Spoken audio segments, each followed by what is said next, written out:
today is to get as many questions from you as possible. All right. So it's a Q&A career session where for those of you that would like to transition into the tech ecosystem and you have questions, selecting the right type of programs, knowing the specific program to join, you have some misconceptions that you've always been hearing about, or you need a computer science degree to get into tech. You need to have over-the-top experience to get into tech. So this session is to answer all those questions, all right? However, before we get started, I'll give you about 30 minutes, do a presentation to show you how to start identifying and narrowing your focus to specific areas within the tech industry, because tech is very broad. And I always tell people that if you want to transition, you must have a strategy, a directed approach to making that switch. All right. So before we start and dive into the main meat of our session today, while we also wait for others to join, if you are joining a Tenalytics masterclass for the first time today, type in a 1 into the chat. Just type in a 1 into the chat. If this is your first masterclass, you've not been in a Tenalytics session, type in a 1 into the chat. I want to see the people that are new here today. Fantastic. Dan, welcome, Dan. Zoom user, Kamal, John, David. Fantastic. Good to have you join us this fantastic afternoon or evening, depending on where you are. All right. So beautiful, beautiful. We have quite a number of people that are joining us for the first time. Now let's get to also know where you are joining us from. Okay, and I'll start with mine. I'm joining from Alberta, Edmonton, Canada. So I'd love to know where you are joining us from. Just type it in the chat. If you're joining from Lagos, Nigeria, from London in the UK, from Leeds, from Manchester, just type in, let's know where you're joining us from. Okay, Delta State, Nigeria, Ibadan. Amazing. South Africa, John from South Africa. John, welcome to our session today. Okay, so let's get more. Nottingham. Okay, Nottingham in London. Okay, Canada, Ontario, Faith, Guinea, Nigeria, Lagos. Absolutely phenomenal. John, welcome to the session today. All right, so we're expecting a lot more people to join us today as we dive into our session. And before we get started, okay, Zoom user, you changed it from Lagos to Dubai. All right, I believe you shuffled the 2 locations. Good to have you also on the call. Okay, let's dive into the main meat of our session today. And like I said, the session is designed to take as many questions from you to help you get your tech career started and to also help you jump into the amazing initiatives that we at Tenalytics have in store for you. All right, so I'll go ahead and share my slides. I'll start, like I mentioned, with about 30 minutes thereabouts, presenting how you can start to narrow your focus, and then we'll dive into your questions afterwards. All right. Okay, so you'd also just confirm if you can see my slides. Just type in a 1 into the chat. Just a few housekeeping rules. You don't need to put on your video, all right? So we don't have distractions from any angle at all. So we don't distract other people. All right, beautiful, great. Okay, so career Q&A session, selecting the right tech career in 2024. And this is a very important topic based on popular demand. A lot of people don't know how to start. And the mistake most people make is they start, I always equate it to, imagine building a house, but rather than starting from the foundation, you start building the house from the roof. And that's what a lot of people do. And in today's session, we'll be dispelling all of that and help you select the right career path to get started. Okay, but first of all, who are we at Tenalytics and what are we all about? For us at Tenalytics, we are an educational technology company, breaking barriers, helping people of the African community, the Black community, both Africans in Africa and also Africans in the diaspora, to transition and get into the tech ecosystem. And how do we do this? We do this by providing amazing opportunities, amazing premium tech programs across different areas, from data analytics to business analysis, data engineering, data science, and we equip you with these skills to compete for the best jobs in the market. And over the last 4 years, we've been able to help over 2,000 people to transition from the classroom to getting their very first jobs in tech. And one of the things we pride ourselves on, we've done amazingly well, is the quality of the trainers and the facilitator that we bring to bear. We bring the best of the best from the Fortune 500 companies, Apple, Deloitte, KPMG, and so on and so forth. And these are the professionals, the industry experts that would help you get your journey started. So you are learning from the best. So you can't be anything other than the best when you also start your journey.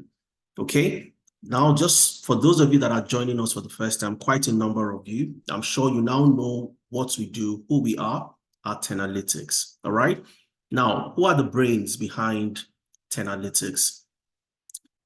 My name is Adaiza Suleiman, the founder of Tenalytics. I have over a decade, close to a decade years of experience across different areas. Started out my career as a management consultant, but then I switched into data analytics.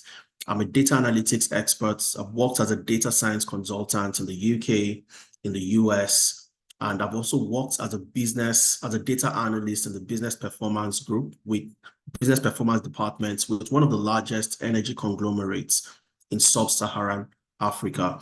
And like I mentioned earlier, the focus over the last few years, the last 4 years, has been to help Africans, people of the Black community, to also transition into the tech ecosystem. And you also have Ifemena, the co-founder of Tenalytics, who's on the call with us today.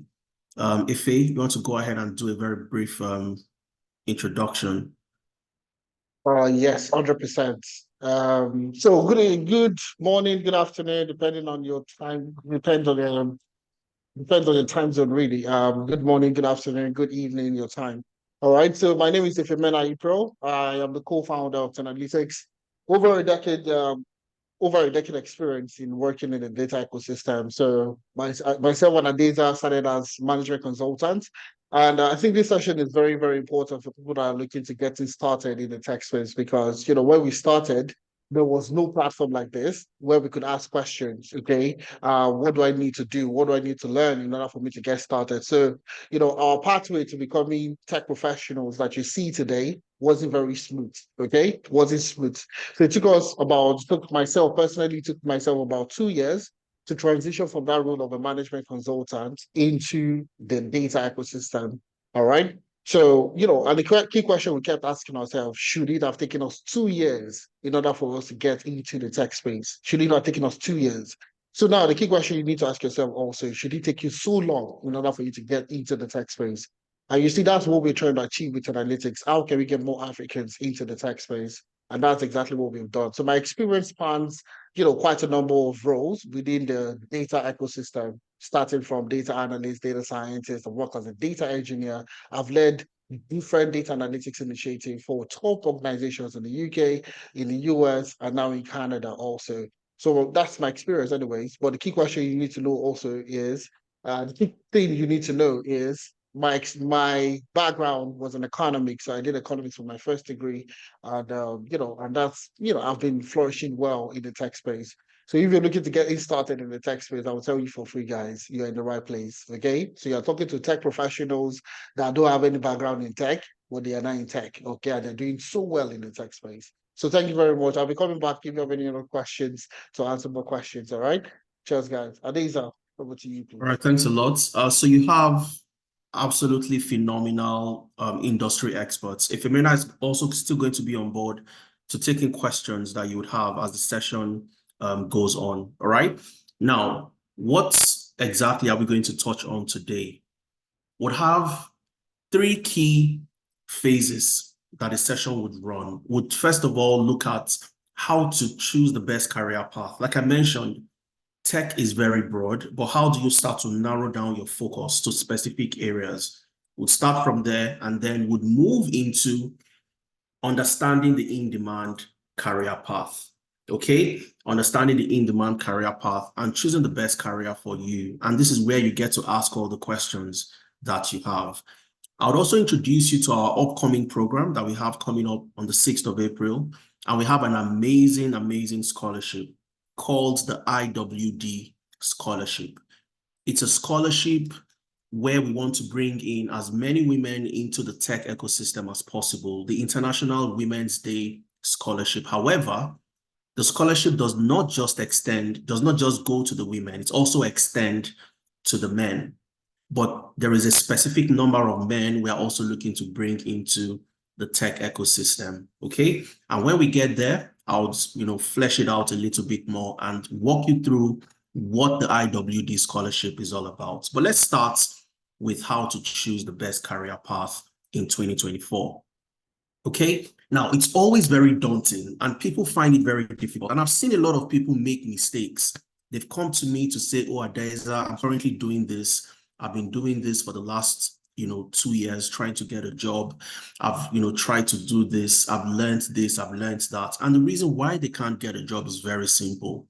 Most of the time, you are in a career path that is reducing or declining in demand in terms of the relevance of your job and where the future of work is going to and headed.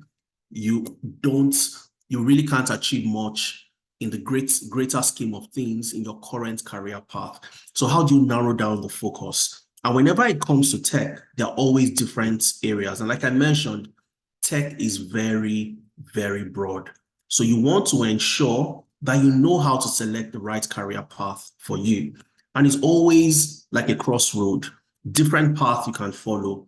But how do you select the right career path? There are 2 things you must do when it comes to the tech industry and you want to select a career path. The first thing is you must know the career path that are in high demand.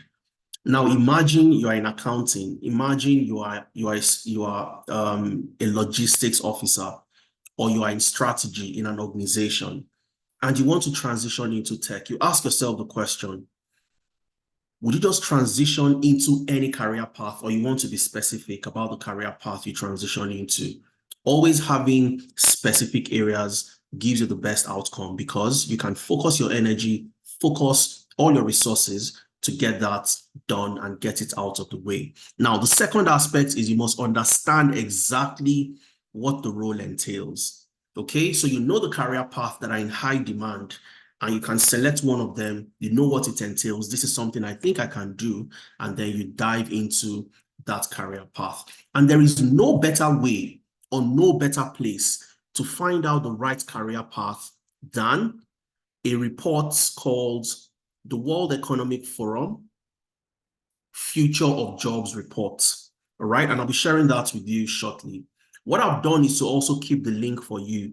So the moment you click on this link, it takes you into the report itself. You can download it as a PDF, and I always advise professionals to read this report. So the report gives you different career paths based on the career that would grow in demand and the jobs that will decline in demand. 2 different scenarios, the ones that will grow and the ones that will decline. Now imagine you are transitioning, but you really didn't do that, following any specific strategy. And you find yourself in a career path that is declining in demand and you wonder why you really cannot get a job. And that's where a lot of people find themselves today.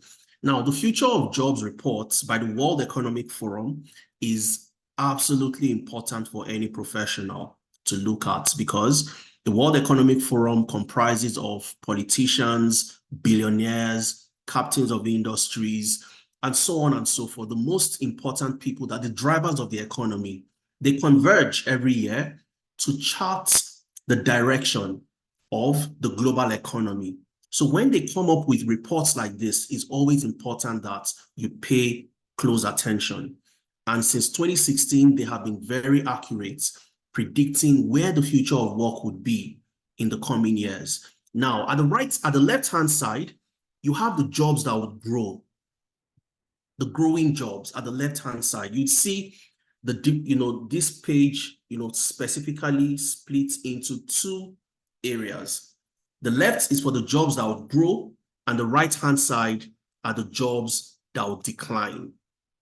Okay, so when you download the full report, it's clearer when you start to read the report to understand exactly what you're looking at. Now, which career path would grow in the next 5 to 10 years so you can stay relevant when applying to jobs and making the transition? Number one, anybody getting into AI, machine learning, and so on and so forth. You'd also see the trend today.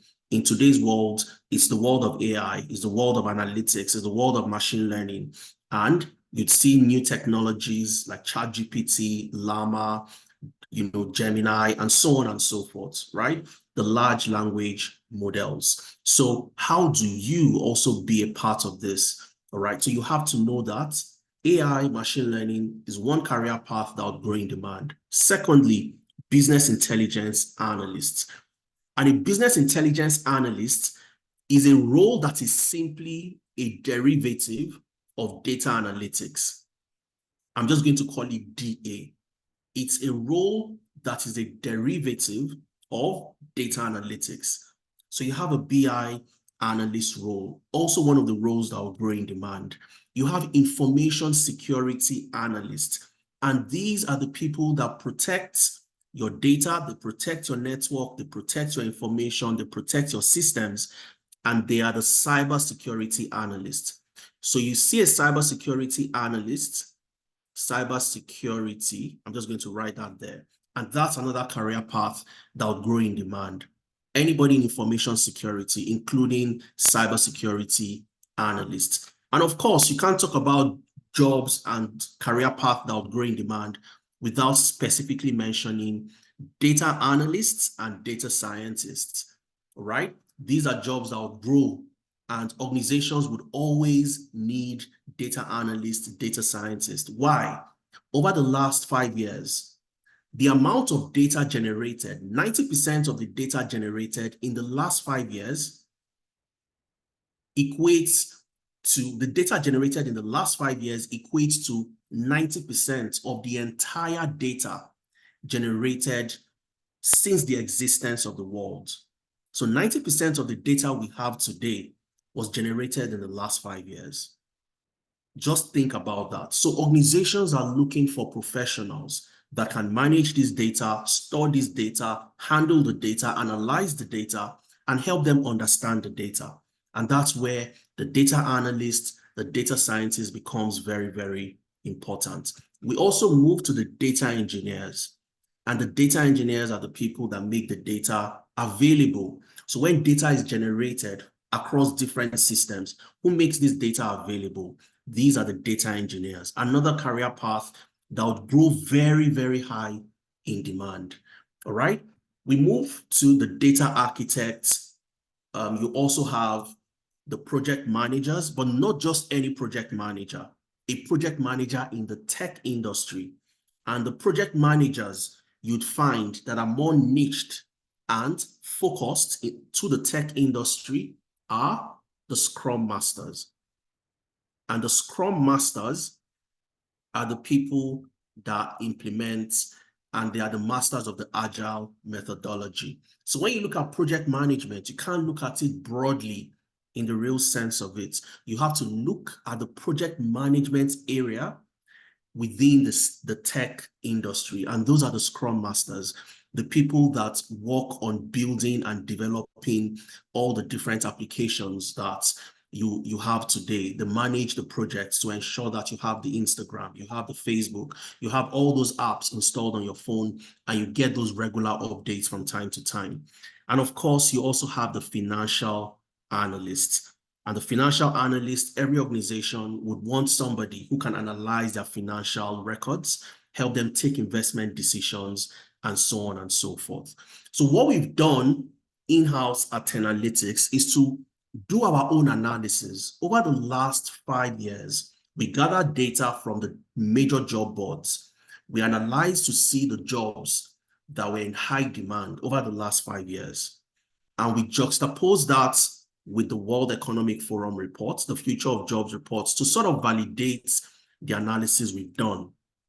And we came up with 8 career paths that are very high in demand and will get to your first jobs in the tech industry. Remember, we are narrowing our focus into specific areas now, all right? And number 1 is business analysis. You find yourself as a business analyst, you find yourself in a career path that would land you your very first job across the globe, across the major economies. If you're in Africa, if you are in the US, you are in Canada, across Europe, and so on and so forth. And the business analyst also earns phenomenal salaries, and I'll talk about that shortly. Number 2, you have the data analysts. The data analysts are those professionals that will ensure that you are able to make sense of the data that you have. And these are roles, like you saw in the World Economic Forum report, these are jobs that will grow in demand. They are very high in demand today, and they're jobs that will grow in the next 5 to 10 years.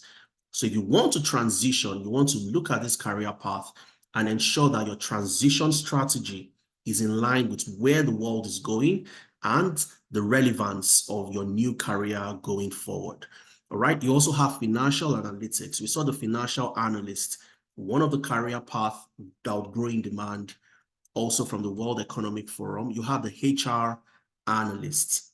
All right. You have the data scientists, the data analysts, the data scientists. You saw that in the World Economic Forum. The jobs that will grow in demand simply because of the volume of data that we churn out on a day-to-day basis. You need people that can help you make sense of that data. You have the Scrum Master, and these are the project managers within the tech ecosystem. They are the experts when it comes to the agile methodology. And that's the agile approach is the project management methodology that the tech ecosystem adopts. Project management comprises of agile and waterfall. Waterfall is more generic to any other industry, but when it comes to tech, the agile methodology is what you'd find in the tech industry. And the Scrum Masters are the masters of the agile methodology. And that's why the Scrum Masters are very high in demand when it comes to project-related jobs in the tech industry. You have the data engineers, and of course, you have the cybersecurity analysts. And these are the people that protect your data, your systems, your network, and so on and so forth. And when it comes to salary, the salary are also phenomenal. Very fantastic salary across the major economies. As a business analyst in Canada, you are earning over 74,000 Canadian dollars on the average per annum. You can earn more than that, usually more, but on the average, you go home with about 74,000 Canadian dollars per annum. As a data analyst in the UK, you are earning about 40,000 pounds per annum. In the US, you are doing over 70,000 US dollars, and so on and so forth. And as you move through all this career path, one thing you'd find is, apart from the fact that they are very high in demand, secondly, you also have career path that would remunerate and give you that job satisfaction in terms of how you work, working remotely, working hybrid. You don't have to go to the office, and also paying you fantastic salaries, competitive salaries across the globe. As a data scientist, for example, in the US, working for organizations, you're earning over 6 figures. In the US, 120,000 US dollars. As a data engineer, you're also earning 6 figures in Canada, in the US. As a cybersecurity analyst, you're also earning 6 figures across the major economies.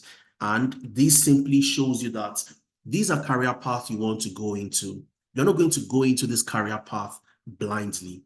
You want to ensure that as you transition from what you do into these areas, you are also going to get paid fantastic salaries. And that's why you'd see everybody wanting to get into these roles. However, people have been doing it the wrong way. And that's why we hold sessions like this to, first of all, educate you, and you have a very clear understanding of how to transition into these areas and what you must do to get a job, especially for those who are getting into these areas in the major economies. You want to work remotely from your respective country. You don't want to travel, for example.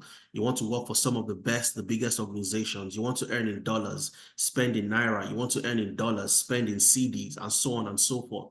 You want to get a job, you are in Canada, at least we saw a couple of you in Ontario, in Alberta, and so on. You want to get a job in Canada and earn amazing salaries. How do you start? What must you do? And these are the things I'll be showing you in the next slides, all right? Now, a lot of people always ask this question. Adaiza, you've listed a couple of programs, you've listed career paths that are very high in demand. Are there people getting these jobs on a day-to-day? And that's why we exist at 10Analytics. For us, the focus is not on you just learning the skill, because anybody can learn the skill anywhere. Okay, and I'll give you a very typical example.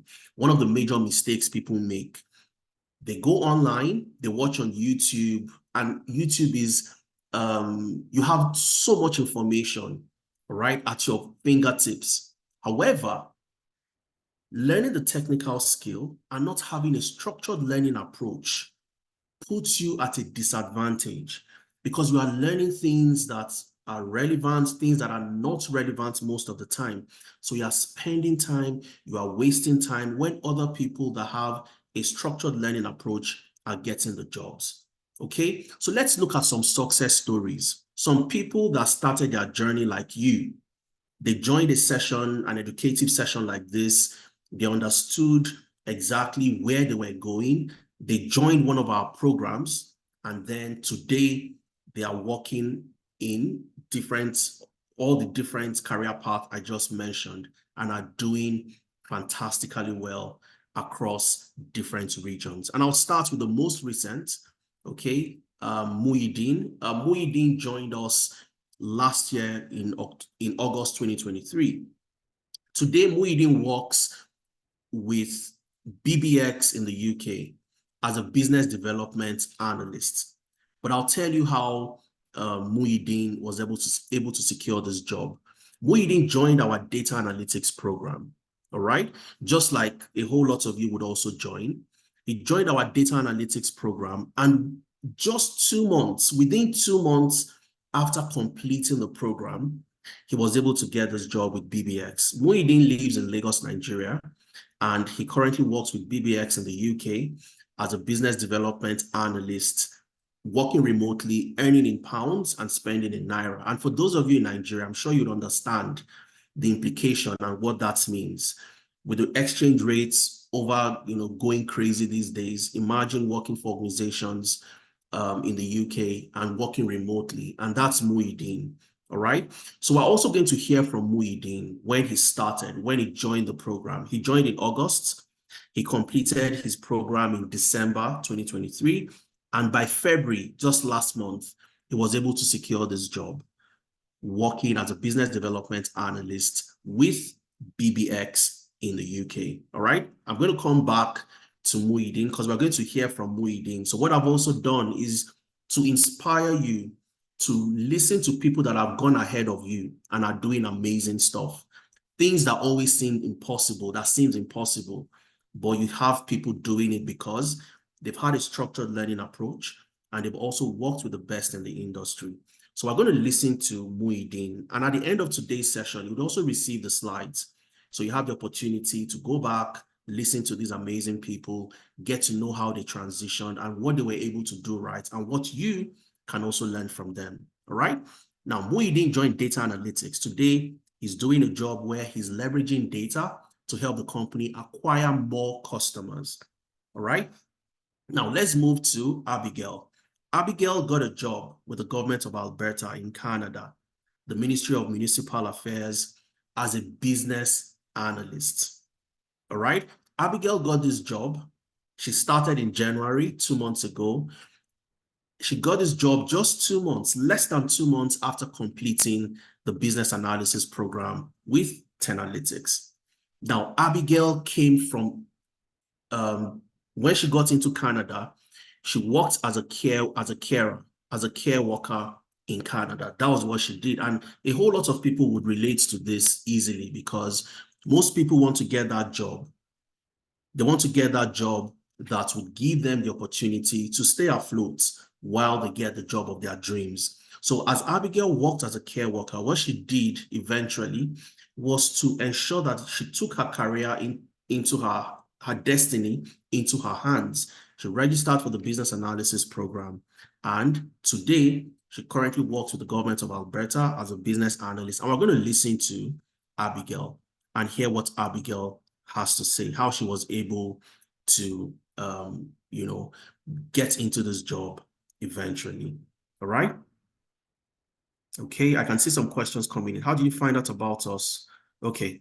Do these success stories cut across? They cut across all the programs that we offer. In fact, like I mentioned earlier, Mark, over the last 4 years, since 2020, we've helped over 2,000 people to land jobs. Okay. And you also have those success stories on our YouTube, which you would have access to. But let's listen to Abigail. Like I mentioned, let's hear what Abigail has to say and how she was able to transition. It's a 2-minute video, and I'm sure you'd learn a whole lot from Abigail's story.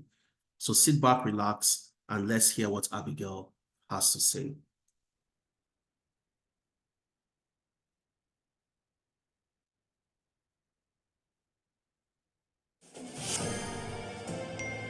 And we're back with March Sadness. The team is looking down the barrel.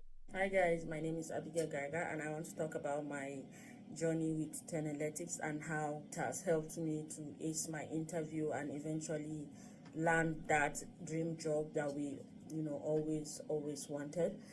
So my training with Tenalytics has transformed my career as a business analyst. They have coached me really well, thoroughly, with hands-on projects, and the instructors are usually super awesome. Topics that are covered are usually real life experience with a hands-on project where you do as a team, where you do as individual. There's always a one-on-one session if you want. Interview preparation, they use real life experience, they coach you on interview, and they tell you what you are doing right and what you are doing wrong and where you need to improve and where you are perfect, and all of that. I'm recommending Tenalytics to all my friends, to anyone watching this video. Please don't think about it twice when you just try and attend one of the sessions. It will open your mind, it will give you more ideas on what it is all about. Don't be scared.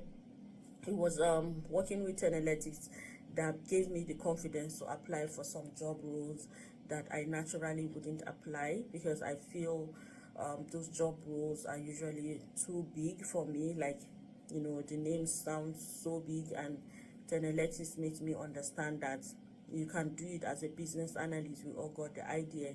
So I am 100% recommending Tenalytics to anyone that has thought about being a business analyst, a data analyst, or all the analysts that they coach you on. You won't have regret in it. You will come to thank me later.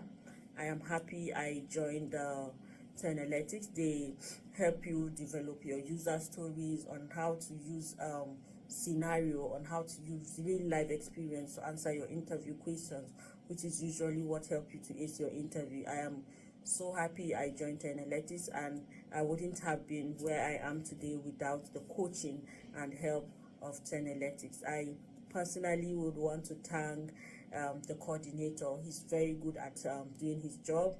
His name is Ubong. Please disturb Ubong on everything you need. Like, he's always there 100%. Any time of the day you call him, he picks. It doesn't matter he's sleeping 2 a.m., 1 a.m. I am really recommending Tenalytics. So guys, join Tenalytics and you won't regret it. And Tenalytics, I personally want to thank you for training me, for building my confidence, and for helping me to understand that there's a BA in every one of us. Thank you guys. Bye. Okay, so that's Abigail.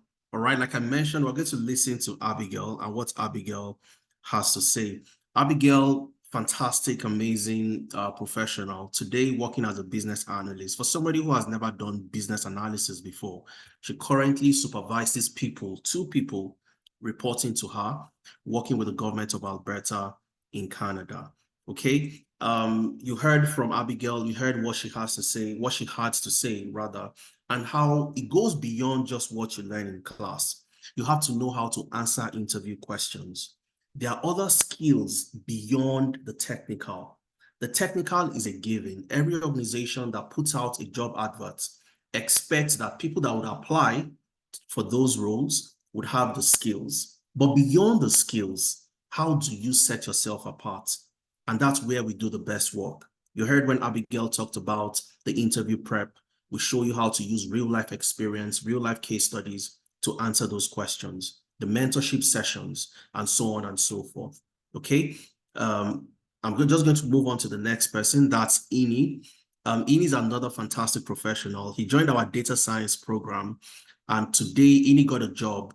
He started a job in, I think that was in February last month, 2024, and Ini got a job with Growth Stack, an ERP and software development company in Nigeria. Now, what made Ini get this job? Again, beyond the technical. You have so many people with technical skills, but they really cannot get the job because they lack the confidence, they lack the experience of interviewing. All right. Ini joined us in October 2023. And before he even completed his program, he got this job with Growth Stack. I'm not going to bore you with too many videos. All right. I'll play maybe just one more as time permits us, but you would have access to all these slides and you can go back listening to all the amazing stuff people have to say. Now, one of the things that stood out for Ini was he had been in the IT industry. He had been in tech for a reasonably long time. However, he never really had the confidence. He didn't know how to position himself during interviews. And these were the things he learned during his learning experience with us. And you'd see he sent a very lengthy message to his WhatsApp group. All right, because every program has their respective WhatsApp group. When he got this job, he sent a message to the group talking about and raving on how amazing he was able to do based on the things he had learned. Now, if you look at a couple, I'm just going to highlight a couple. He said, why am I saying this? Okay, I want to thank Tenalytics for bringing out the ginger in me. All right, because besides the regularly well-organized and structured weekly classes, the other sessions, such as the mentorship every Thursday, shaped my mind towards success. And that's what we do to help you bridge that gap. There is a wide gap between what you learn in class and how you're able to get a job, how you translate that, doing the right things on day one when you eventually get the job. A lot of questions are, coming in. A lot of questions are coming in, and I'll take those questions as soon as we get to the Q&A session, all right? We'll get to the Q&A session very soon, and I'll take all those questions that you have. Okay, somebody's asking, do you have any success story? So there are two new programs we started this year. In January 2024, we started the Scrum Master Program and the Cybersecurity Program. In fact, people that joined our cybersecurity since January, they haven't even graduated. Okay, so the program is for 4 months, 3 months in class, 1 month internship. So our very first set of our cybersecurity analysts will be wrapping up their program, their live classes by the end of March, and then they start their internship in April. Okay, so we don't have anybody who has completed cybersecurity. And for those that joined the Scrum in January, they are just wrapping up their own internship. Okay, so those are two new programs we started in the year 2024. You have Chika, who works as a financial analyst with the Phoenix Group in Telford in the UK after completing the financial analytics program. All right. Chika also got into the program. He had been an accountant, but he got into the UK struggling to get a job. Came into the UK as a master's student, but really couldn't get a job. And that's some of the major challenges that people face. Now, he joined our financial analytics program, and today, Chika was able to land a job with the Phoenix Group in the UK as a financial analyst. Again, he started his program in May last year, completed it in October, and he got his job sometime, I think, around December. He got a job immediately after, rather. He got the job also in October, completed the program in October, and got the job also in October, okay? One of the things we also advise our participants to do, which I'll talk about, is on your LinkedIn optimization. So maybe I'll go to a couple of the LinkedIn profiles to also share with you, so you see what our people do, all right? Now, again, for the data engineering, you have somebody like Idris at DBC. Idris is a phenomenal professional, all right? And let me give you a background to Idris' story. Idris joined our data engineering program, all right? Now, Idris got a job immediately after the program working with Jaguar Land Rover in the UK, in Coventry, in the UK, as a data engineer after completing the program with us, all right? Idris went further from the data engineering role. He resigned from Jaguar and moved to QuantSpark, also in the UK, in London. And today, Idris changed his job title from just a data engineer to a senior analytics engineer.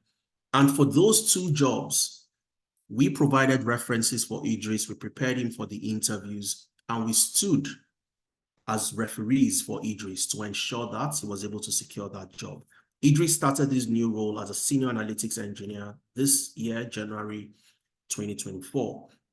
A link to what Idris has to say is also on the slide, and we can all go back to listen to Idris. I'm going to play maybe one more or two more videos for you, and then you get to hear from these guys how they were able to do it as well. You also have Victor. Victor joined the HR analytics program, and Victor lived in Nigeria, Lagos, Nigeria, and he got a job with a company in the US, in Chicago, Illinois, working remotely as a people operations analyst. He joined the program in October 2023. He got the job in December 2023. He was still in the program when he got the job. And people always ask, how do people get jobs when they have not completed the program? How does that happen? And it's very simple.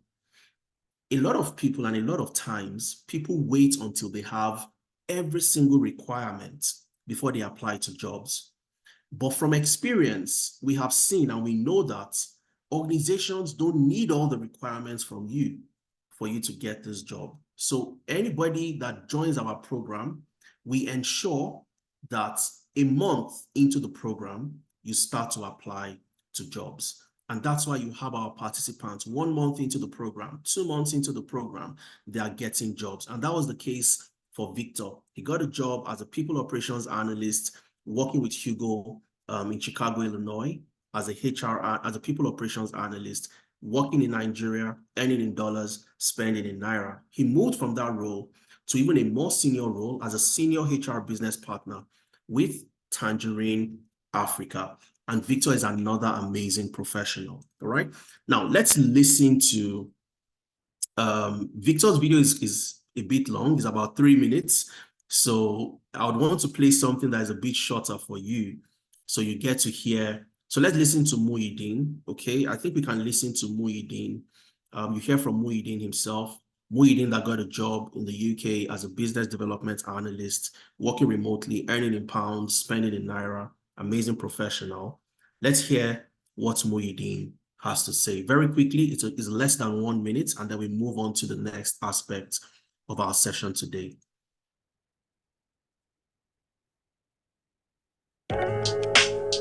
Good day, everybody. My name is Prince Adiakoni. I joined Analytics exactly 1 month, 3 weeks ago. 2 weeks after joining Analytics, I was able to convert all this data you're seeing here into this dashboard. Now, a month later, I was turned into a Power BI professional by Analytics. Much with Analytics within a short period of time. I've learned how to clean my data. I've learned how to visualize my data. I've learned data modeling. I've learned data validation. I've learned different approaches of problem solving. I've learned multivariate analysis. I've learned DAX. The only thing I can say to Analytics is thank you. Thank you for providing us this opportunity. Okay, so that's Muhyiddin Prince Ade Akoni, and he's a very fantastic, phenomenal guy. Okay, so as we go into the Q&A specifics, remind me, so I'll show you some of the LinkedIn profile of these professionals. So you start to understand some of the things you must do in your LinkedIn for you to get opportunities. Muhyiddin is a case in point, implementing all the strategies we provided for the LinkedIn optimization. And that was how Muhyiddin got all these opportunities, so many opportunities, because as he got opportunities, he reached out to me, we looked at them, prepared for interviews, and he was able to land this job. He started the job, landed the job in January, started in February this year, last month, and he's doing an amazing job with them. And these are just a few professionals. Like I mentioned earlier, the two programs you would not find here are the cybersecurity and the Scrum Master. And like I mentioned, it's simply because these are new programs that we started 2024. So it only makes sense. The cybersecurity are still within their program. They haven't even completed. They're about 2.5 months into the program. And you also have the Scrum Masters who are also just wrapping up with their internship. Now, what separates you from the competition? How do we position you for success? And we do this in a 3-layered approach. And like I mentioned earlier, the technical skill, or let's say it in Nose Victor, phenomenal, fantastic. The way we structure you to get the best possible outcomes is in a 3-layered approach. Without this, you would struggle for a very long time to get a job. And the very first one is your CV. Okay, a lot of people make this mistake. I've seen so many CVs. When people come to me and they say, Adeza, I've been applying to jobs and I'm not getting any positive feedback, the first thing is send me your CV. And from there, you see so many mistakes, so many issues, so many errors. And one other thing you would see with people generally across board is people use one CV and apply to tons and tons of jobs. You use one CV, apply to 50 jobs, and you are hoping that out of these 50 jobs that I've applied to, I'll get a feedback, positive feedback. But it really doesn't work that way. There is something called tailoring your CV. You have to tailor your CV to the job requirements.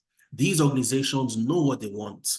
They have listed the requirements, and there is something called the ATS, the Applicant Tracking System. Every organization would use this, and they use this to test and match the job requirements vis-a-vis your CV. All right, and when they do that match to see the keywords from the job requirement that matches your CV, they have a percentage score.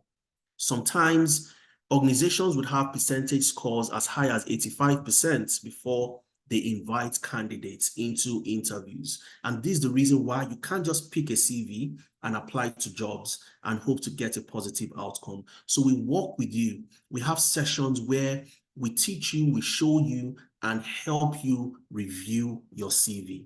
So you have a CV that is standard, a standard template based on your region.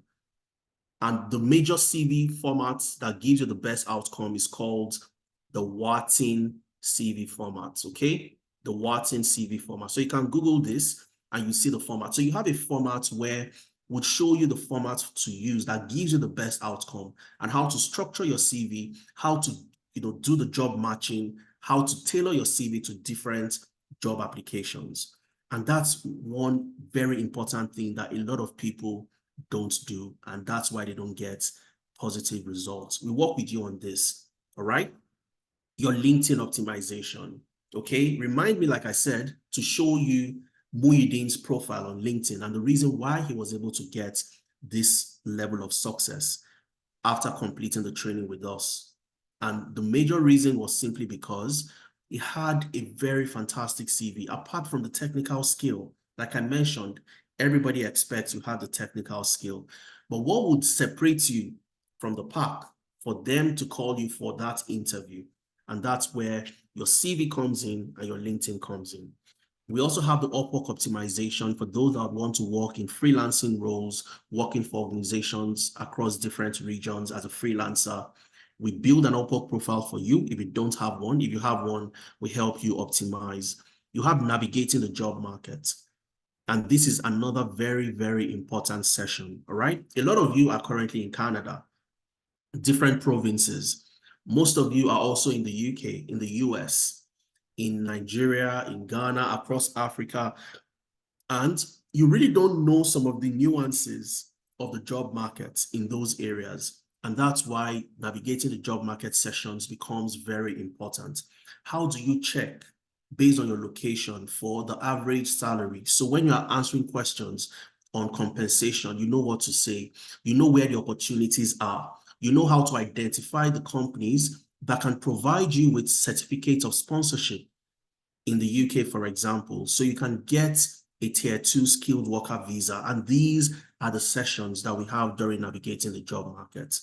So when you see somebody like Muhyiddin doing things in a particular way, getting a job with a company in the UK, when you see people like Abigail applying to get a job in Canada with the government of Alberta, there are specific things they did, which is following these employability sessions. The most important is the interview prep. And I call it the most important because you have gotten the opportunity. The worst thing you can do is to lose this opportunity because you don't have preparation. All right. So you get an opportunity, we prepare you for the interviews. You know what to say when you get into the room. You know how to behave. You know how to answer questions, and you're well prepared for that interview. You also have recommendation and references, which we provide, because these organizations would want you to associate yourself with a reputable organization. So who can vouch for you? Who are the people that have seen what you've done before and can vouch that you have the skills to do X, Y, and Z? And that's where we also come in at Tenalytics. If you don't have good references, you're likely going to lose that job. All right. Now we go to level 2. Remember, it's in 3 levels. The first level are the first 6. Level 2 is the weekly mentorship session. And this is where, to use Ini's words, Ini, you saw Ini that got a job with Growth Stack, to bring out the ginger in you.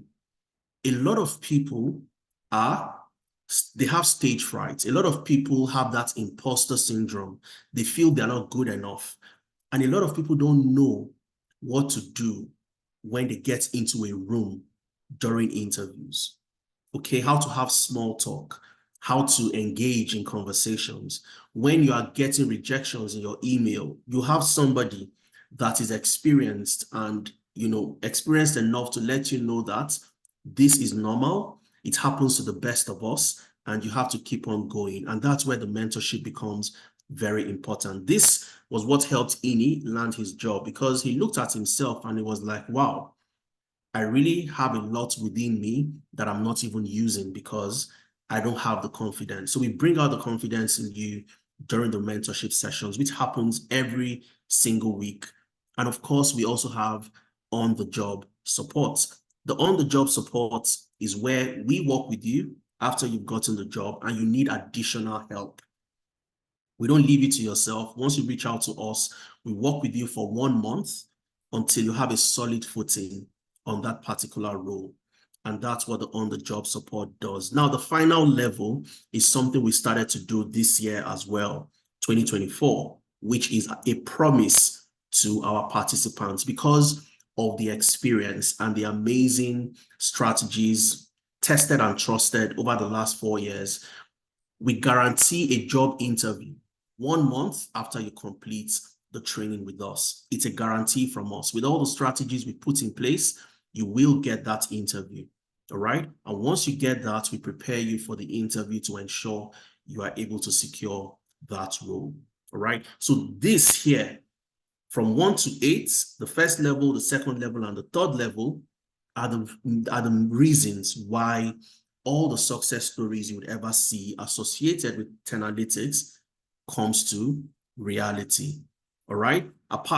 The training is fantastic. The classes are brilliant, project-based. However, if you are very good, you are the best in Excel, you are the best in Python, you are the best cybersecurity analyst in penetration testing and so on and so forth, without these skills, you will not get a job. So you can't have one and not have the other. We call it the 50-50 principle. 50 technical and 50 employability. 50 technical, 50 employability. Without one of the 50, you cannot get a job, all right? So apart from that, there is more, okay? Apart from all those amazing stuff, we have a track record over the last 4 years, 2,000 people we've been able to help to transition and break into the space. Our facilitators, the curriculum, which I'm going to walk you through, also the top-notch, best-in-class, the cutting edge across the industry. The best of the best are the people that will work with you and train you. The training are blended. You have a blended training approach where you don't, for some of the programs, most of the programs, you don't have to be in class every single weekend. For example, your classes are on Saturday, your live classes, and on Sunday, you have a self-paced session. So you don't have that, you're not crowded. You don't just have a dump of so many things on you, and eventually you lose focus and lose track. And of course, I talked about this already, the employability sessions that helps you get the job eventually, all right? Some new things we also started this year is the body mentorship. What's the body mentorship? Now, you see people like Muhyiddin that got a job in the UK. You see people like Idris that currently works as a senior analytics engineer, has worked as a data engineer with Jaguar Land Rover. You see people like Rafiat. You don't have Rafiat pasted here, but Rafiat is also an amazing business analyst. You see Abigail. They come back to become your buddies. So when you have mentorship sessions, you also find them in those sessions.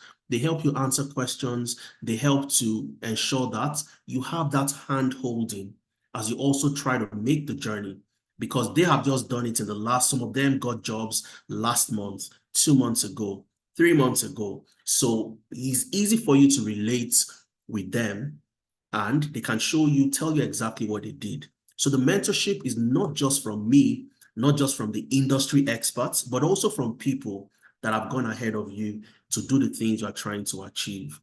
Your internship is another fantastic experience where you work in cross-functional teams to build amazing, amazing projects, all right?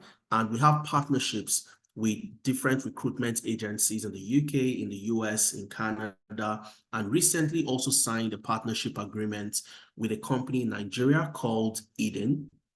And they would be, we have a funnel, a pool of talent that Eden would be taking as interns and as also as full-time employees based on their different areas, from data analytics to data engineering and so on and so forth.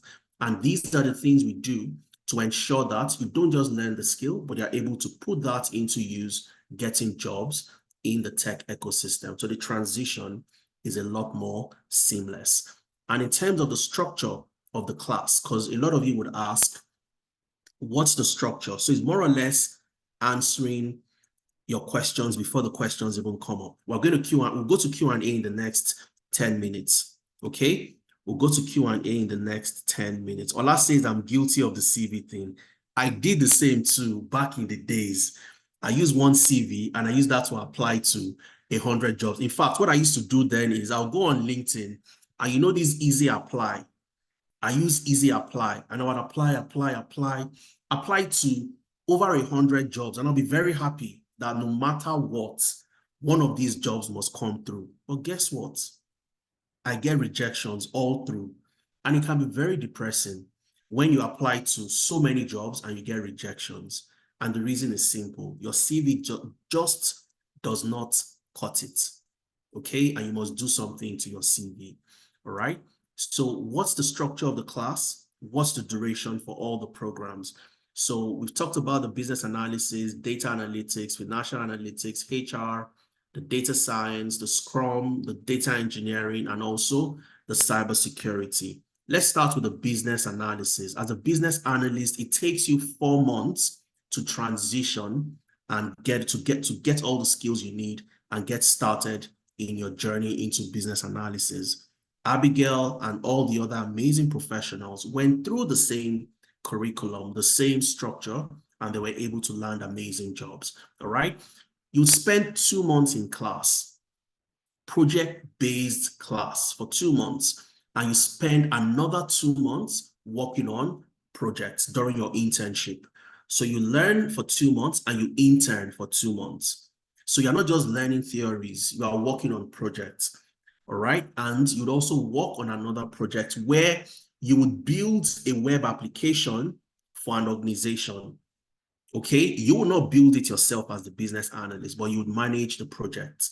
You would gather the requirements, you would manage the stakeholders, you would look at the process flow, and you'd use your business analysis skills in Agile and Scrum as a business analyst to manage the project and see that it comes into fruition. You'd work with a real-life web developer, a software developer.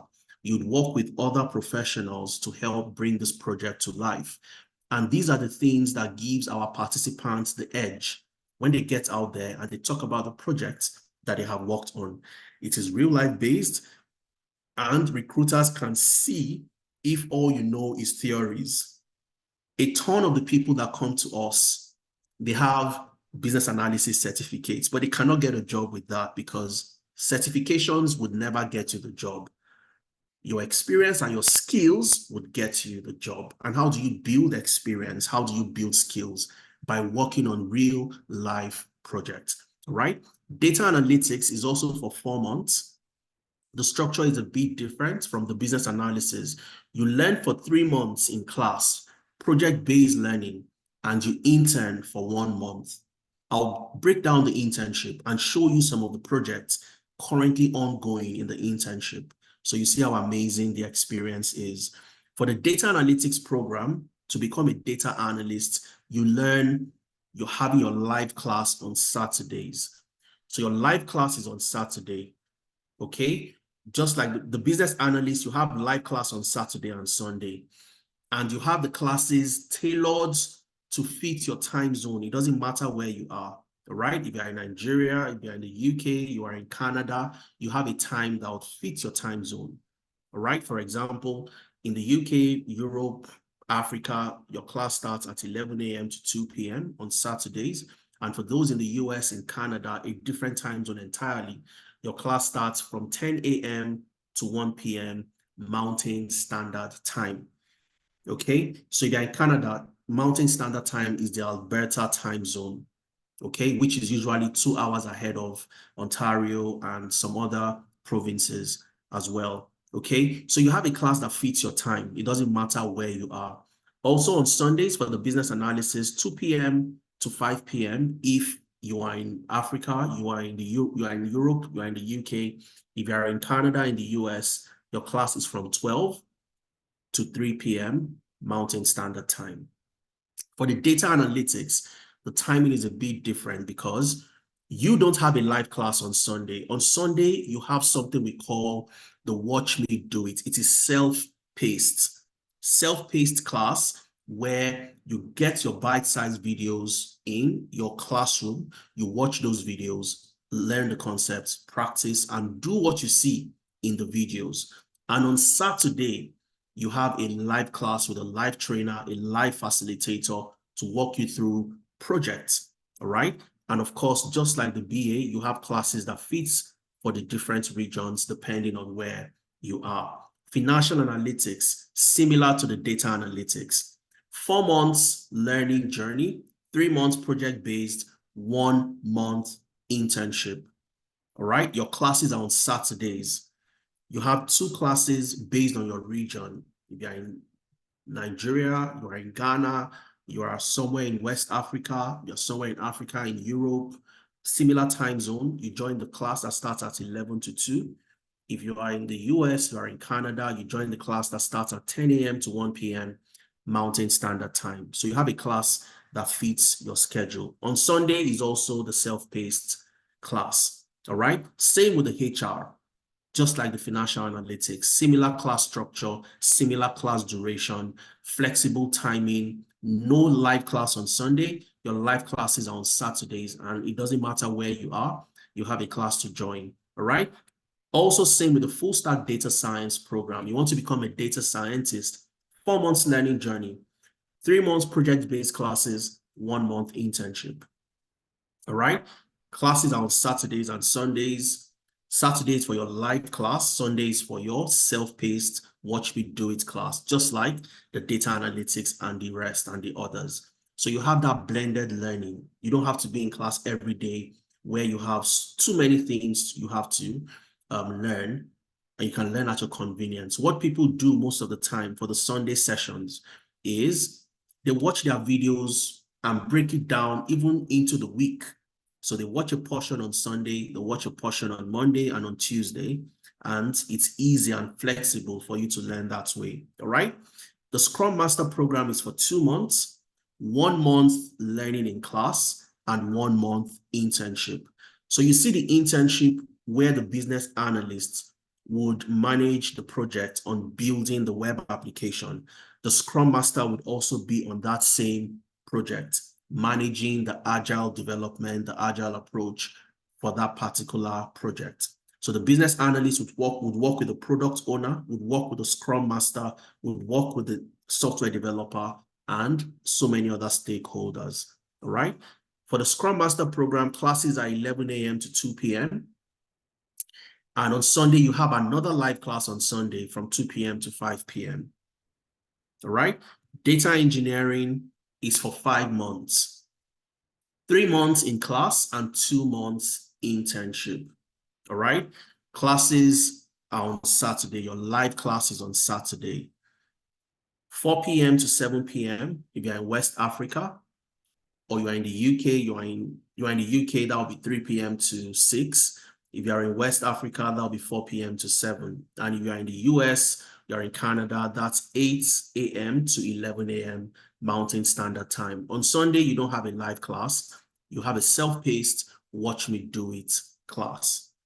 And last but not the least is the cybersecurity for 4 months. Okay, 3 months learning in class and 1 month internship. Classes are on Saturdays, 11 a.m. to 2 p.m., your live class. On Sunday, you have another live class, 2 p.m. to 5 p.m. So this is the structure and the timing, the duration of all the classes, because people always ask this question, oh, what's the timing, what's the structure, and so on and so forth. What's the difference between data analytics and full stack data science? So these are the questions I'm going to answer. Okay, I'll answer all these questions. No worries. That's the reason why we are here. Now, for us to move to the next session, which is for us to get into the classroom, I want to hear from you. Do you want us to go into the classroom? Do you want to see the projects? Do you want to see how people learn? Or we take questions now and come back to this? Or you want us to go to the classroom, you have a feel of the classroom, you see the projects, the internships before we go and take questions? Yes to the classroom. Yes to the classroom. Let me get more feedback. I'll simply just follow what you suggest. Classroom, classroom, classroom, class. I have more classrooms. Okay, Lala is saying questions. Okay, but I have more classrooms. So let's quickly go to the classroom. It's just a 5 minutes exercise to get to the classroom. Okay, and why do you need to see the classroom? You need to see how you learn. You need to see how you learn when you get into class. Okay, now, when you register for any of the programs, you would be in the class that you have paid for. So let's assume you've paid for the business analysis, you've paid for data analytics, you join the class for data analytics, and you'd see business analysis, for example, you'd see EU. Let me be sure you can still see my screen. Yes. You'd see the EU, which is simply for those in Europe, in the UK, similar time zone, and you see NA for North America, for Canada, for the US, and so on and so forth, okay? This is the March cohorts, but let's go to a cohort that is more recent, all right? And let's just flip into one of the classes, any of the classes. Let's go to data analytics, okay? Let's go to data analytics, and just to show you the structure of the classroom and how the classroom is designed, okay? Now, one of the first things you'd see when you jump into your classroom. So as a Tenalytics participant, your classroom is your repository of information. Anything you need is in this classroom. Everything, you'd find it here, all right? So you have your group list, which is simply the list of your group members, because as you join, you'd find yourself in a group. You'd work on group projects, group tasks, group assignments, and so on, and you do group presentations. You'd also have job sites that you can apply to, okay? So it's not just telling you, we would also show you how to go to this job site practically during your mentorship sessions and your navigating the job market sessions. We show you how to apply to these jobs. So you have the links to the job sites. You also have how to structure your LinkedIn as a data analyst, okay? And the type of jobs you can apply to, and so on and so forth. So you have all of these materials provided for you. You have a CV template. I talked about the Wharton CV format. So the moment you are done with your CV review sessions, about 4 different sessions, all right? You have a template that you use, okay, as a template to apply to data analytics jobs, which of course you would always tailor as you apply to jobs, all right? You want to book an interview session, all you need to do is come here, click on the link, click here, it takes you to a Calendly link.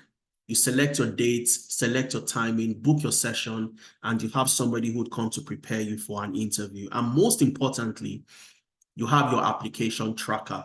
Okay, so this is a tracker that tracks the number of jobs you apply to, because this is a key and very important aspect of the program. You need to apply to jobs. If you don't apply, the jobs will not come. Okay, so you have a tracker that shows you the number of jobs you've applied to, if you are doing well, you are not doing well, based on your targets you've set for yourself. Okay, so these are just a few aspects of the important materials that you get to see.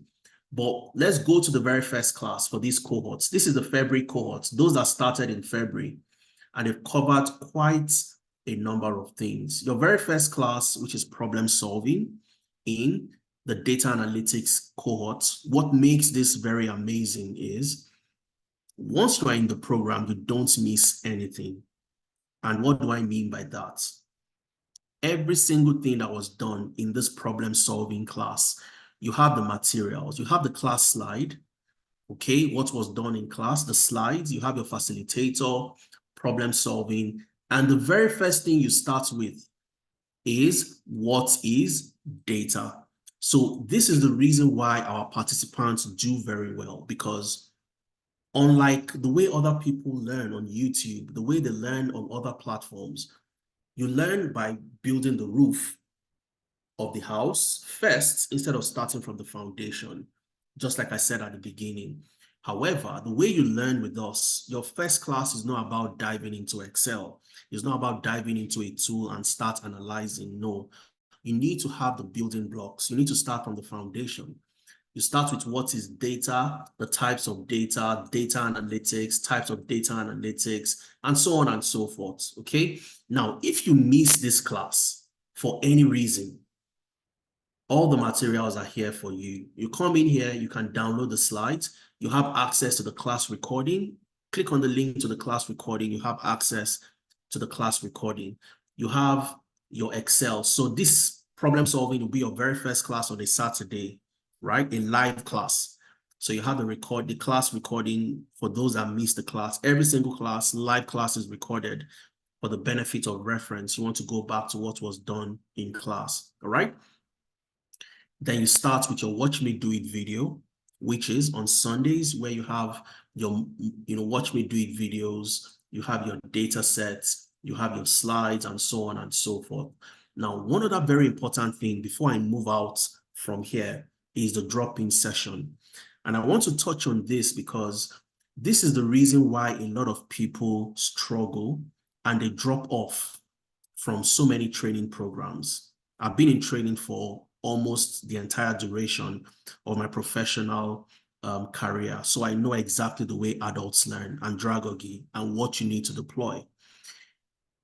If you miss a class during the weekend, on a Saturday, for example, or there was something done in class, you quite didn't get it in terms of you trying your hands on it after class and you have issues, you don't have to figure it out yourself.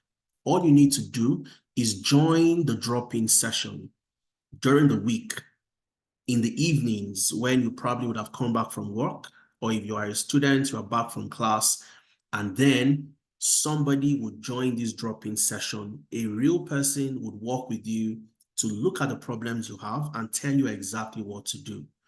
And the drop-in sessions happen every single week, okay? And these are some of the mechanisms we have put in place to ensure that for somebody who is new and would face challenges, which you will face as a new person, a newbie transitioning into this space, you need to have all the support to get you up to speed. And that's why you have those drop-in sessions, okay?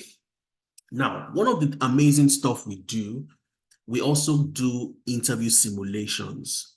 So apart from the interview prep that I talked about, the interview simulations, okay, where everybody that has registered would gather, we will create dummy job roles and tell you to apply to those jobs. So as a data analyst, a data scientist, you'd have different job roles and you would apply to them. And we will go ahead to select the best CVs and applications, and we would ask you questions, would simulate an interview exercise. Everybody would watch you, everybody would listen, and they would also listen to the feedback. So it's a learning and experience for anybody that participates. And I'll play a snippet of one of the recent interview simulations that we did, so you'd have a look and see what it is, okay? Now, where we also talk about project-based way of learning, let's look at the Excel Live Class 2 in the data analytics program. You don't learn by using Excel the way you have ever used Excel, and that's the difference between a Tenalytics program and any other program. You heard when Muhyiddin said, within the space of a month, I became an expert in analysis. I learned DAX, I learned so many things, and that's because you work on projects in class, and this is what we refer to project-based learning. All right, so this is a case study. You would use Excel to solve this problem. It's a real life problem, real world problem, where you'd work for Agro Limited. It's a supply chain analysis case study. They have a problem, okay? You have just been employed as a data and insights analyst in supply chain, and you've been asked to provide some information from their supply chain return data. Okay, now you would learn how to use Excel to solve this problem. So when you learn VLOOKUP, you're not just learning VLOOKUP for the fun of it. You are learning it to solve problems. Okay, and that's the way you learn. When you learn XLOOKUP, index and match, count ifs. So these are the functions that you've learned in the previous class. You'd use this to solve problems for this company, which is a real life company. Of course, the name has been changed and the data has also been changed. And this is where you get your experience. So when you get into an interview and you're asked questions, oh, tell me about a time you have used analytics to solve a problem. You talk about the supply chain analysis case study, and then your interviewers would know that you have the skill to get this done. All right, I'm going to leave here now in the next 2 minutes, but let's quickly listen to this interview simulation where we simulated an interview for our participants. All right, they applied to dummy jobs and we asked them real questions in a real life scenario, over 300 people listening and also learning from the experience. Okay, so I'm going to play this and I'll just play about a minute of the video so that you get to hear how people answer questions based on the training we have given to them. Okay, I want you to listen to this particular question for a reason, because I want to talk about how you answer questions on tell me about yourself. It's a popular question that you get asked during interviews, but a lot of people fail to give the right answer or to give a structured answer to that question. And this is why we hold sessions like this. So listen to this amazing professional in our business analysis cohort. And she applied to this job and she was one of the people that was selected to attend the interview simulation. So listen to the questions she was asked and how she answered the questions. All right. So sit back, relax, and listen to our interview simulation session? Yes, it is. All right. me. Okay, fantastic. So welcome to today's session. How are you doing today? Hi, I'm doing well. Thank you for asking. How are you doing as well? Yeah, I'm doing very well as well. All right. Thank you very much. So it's good to have you. Welcome. So my name is Mohammed, and I'm the HR officer here at Stenalytics. So I'm here alongside with the hiring manager, Olawale, and the CEO as well, Adeza. So we would love to meet you. So tell us a bit about yourself and your experience. Okay, my name is Omolola. As you already know, I have had the opportunity to work as a business analyst in a financial industry for a number of years. Presently, I work as a business analyst in a consulting firm, which has exposed me to various other industries like telecommunications, transport, aviation, and hospitality. I'm proficient in the use of Power BI, in the use of Jira for project management. I am knowledgeable and experienced in agile methodology. I pay attention to detail. I pay close attention to detail. I listen actively. I manage time excellently because over the years I've been able to handle more than one project at any given time.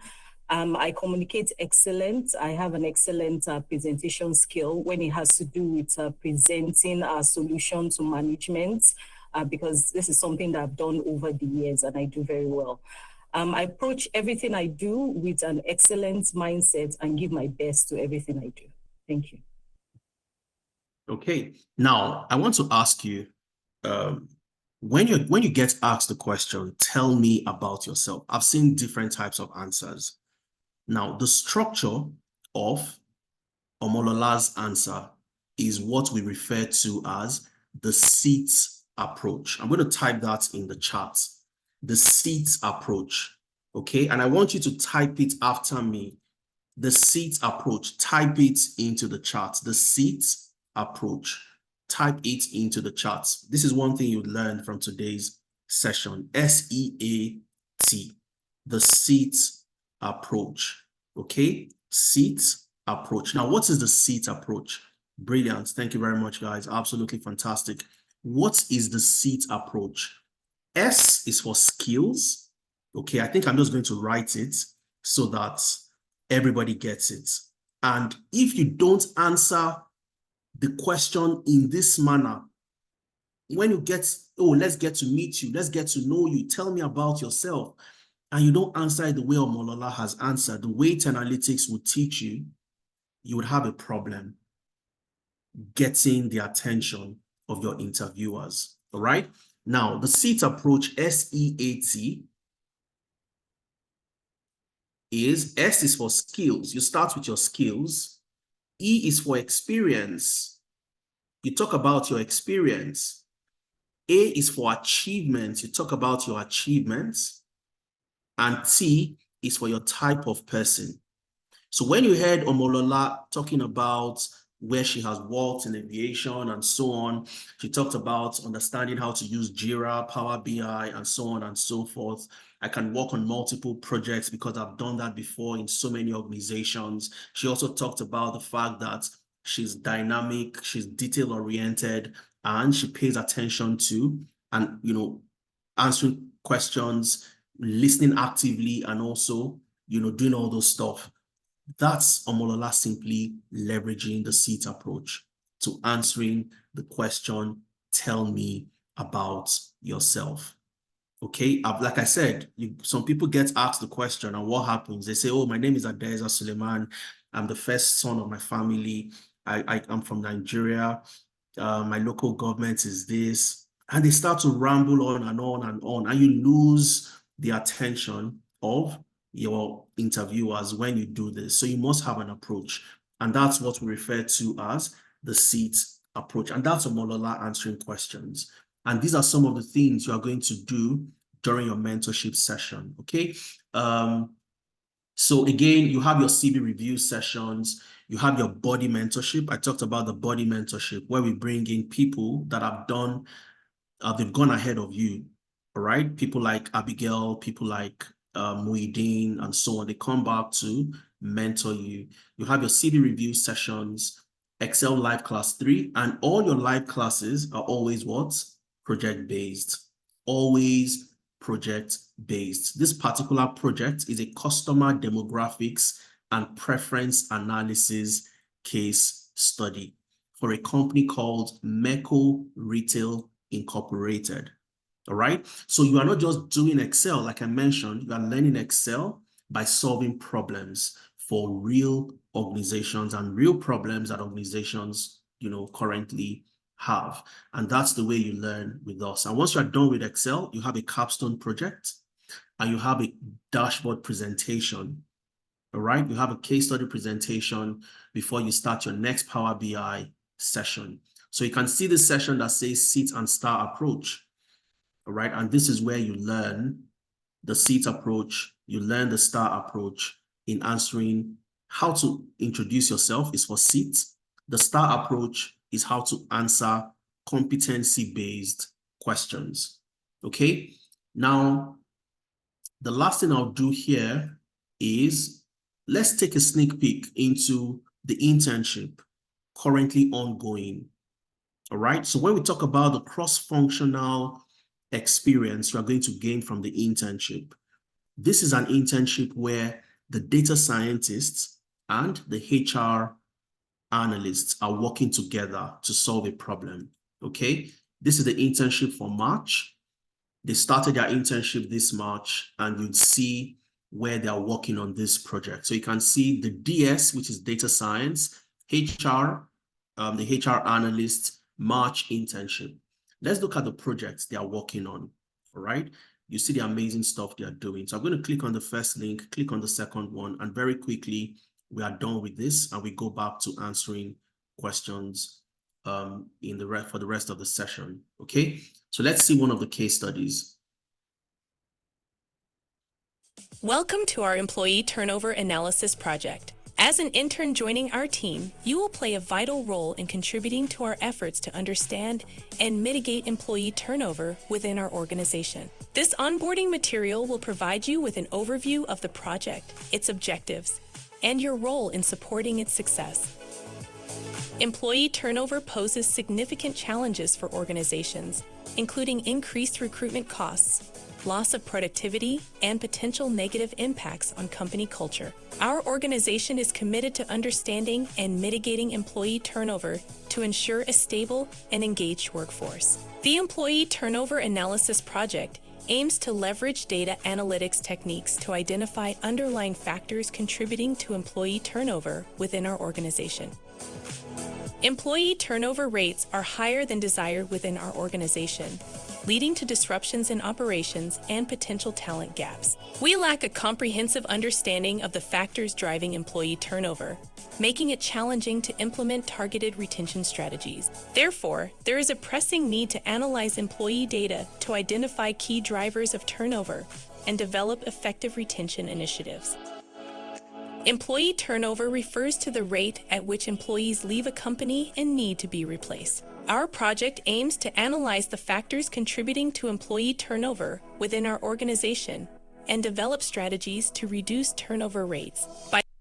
Okay, so that's just one of the projects. Now, for this employee turnover project, the HR analyst would analyze, look at the data, come up with insights, and give recommendations, all right? The data scientist would work hand in hand with the HR analyst to create predictive models, machine learning models that would help to determine employees that are likely going to leave based on the historical data of employees that have left from this organization, all right? And the HR analyst, the data scientist would work together to get this done, okay? And this is just one of the projects. There are so many. You have two projects they are working on at the moment, the HR analyst and the data scientist. So you get to meet, have meetings, come up with solutions, you assign tasks and responsibilities, and that's how your internship is structured, with us at Tenalytics. Okay, so this gives you a sneak peek into the classes and how the classes run.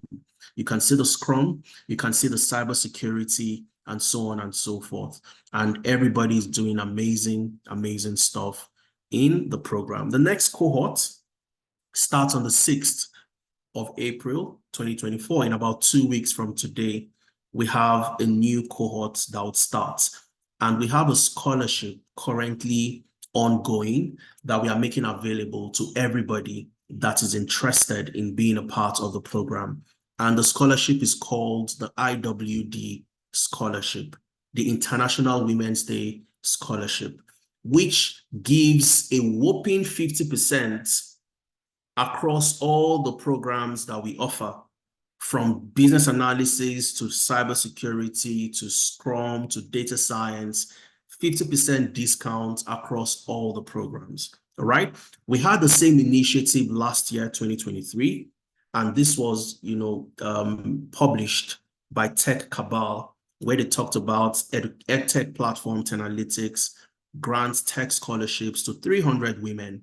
In fact, last year, 2023, we did 320, to be more specific, because we went above and beyond because we're oversubscribed with people that wanted to be a part of the scholarship. All right. I kept a link to the article, so you can also go back to read the article. So if you click on the link, it takes you to the article where Tech Cabal talked about the scholarship we provided. Educational technology platform Tenalytics offered 300 scholarship, and you can read about everything that was done. According to Tenalytics co-founder Adeza, talked about 850 applicants from across the globe that wanted to get the scholarship. But out of 850, we had just 320 selected as beneficiaries. All right. So we are doing the same again this year. But the question is, why are we giving scholarship to women? This year, we're also doing 300 women for the IWD scholarship. And the reason is very simple. Only 26.7% of roles in the tech ecosystem are occupied by women. Just this little fraction of the jobs in tech are occupied by women. The rest, about 75% or 74%, to be more, if you want to be very specific, are over 70%, 73.3% to be specific, are occupied by men. So where are all the women in tech? So in our own way, we are getting as many people into tech as possible through this initiative called the IWD Scholarship. All right. So because of this, the percentage of women, even in the last 2 years, has kept on nosediving, decreasing. And because of that, we want to ensure we are able to bring in as many women into the tech ecosystem. According to Women in Tech Network, it will take 133 years to cover the gap, the gender gap in the economy. It will take 133 years. So in our own way, we are ensuring that we are able to cover this gap as fast as possible. All right.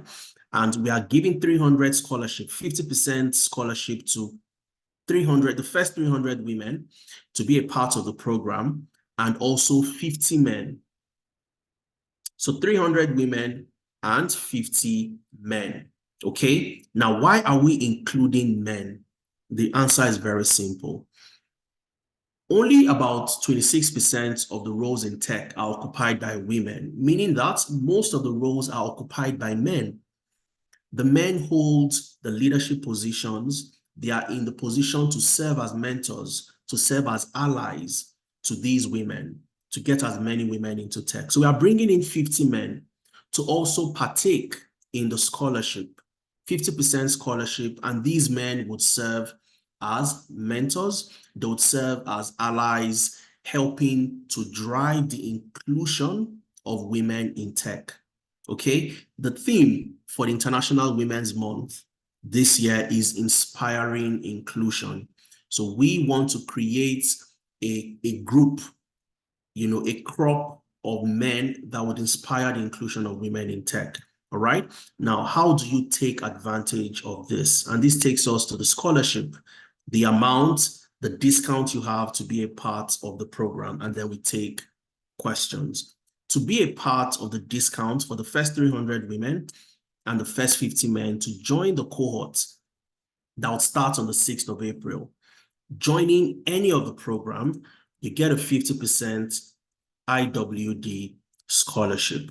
All right. So if you're joining any of the programs from data analytics to business analysis, data engineering, cybersecurity, and so on and so forth, rather than paying the full amount of $750, you get to pay just 50%, $375. If you're paying in pounds instead of $625, you get to pay just $313. If you're paying in Canadian dollars, instead of paying 1,050, you get to pay just 525 Canadian dollars, 50% right off the bat. If you're paying in Naira, instead of paying 900, you get to pay 450,000 Naira. And that's the 50% discount we have for the International Women's Day Scholarship for 300 women and 50 men. All right. Now, for the Scrum Master program, the full amount is $450 if you're paying in dollars. However, those 50% scholarship, you get to pay just $225. If you're paying in pounds, the scholarship, you get to pay just 188. In Canadian dollars, just 315, and in Naira, just 270. And these are the discounts you have for the first 300 and the first 50 men to be a part of it. This is the first time we are also giving this opportunity to the men. And the men, the slots are almost, done. The men tend not to take time. And I want to speak to the women. When somebody asked the question the other time, how come people are getting jobs before they complete the program? Now, a study has shown that women would only apply to a job when they meet 100% of the requirements. However, the men would apply to that same job when they meet only 50 to 60% of the requirements. All right. So the men apply to more jobs. And that's why you'd see that very large disparity and gap between the men and the women. And in our own way, we are changing that narrative and helping to bring more women into the tech ecosystem. Remember, last year we had 320 women, but this was because of the last minute rush. A lot of people love the last minute, but we're not doing last minute this time around. We had 850 people that wanted to take advantage. However, only 320 were able to get the scholarship. All right. And this year we are doing 300 women and 50 men. So this is your opportunity to get your journey started in the tech ecosystem.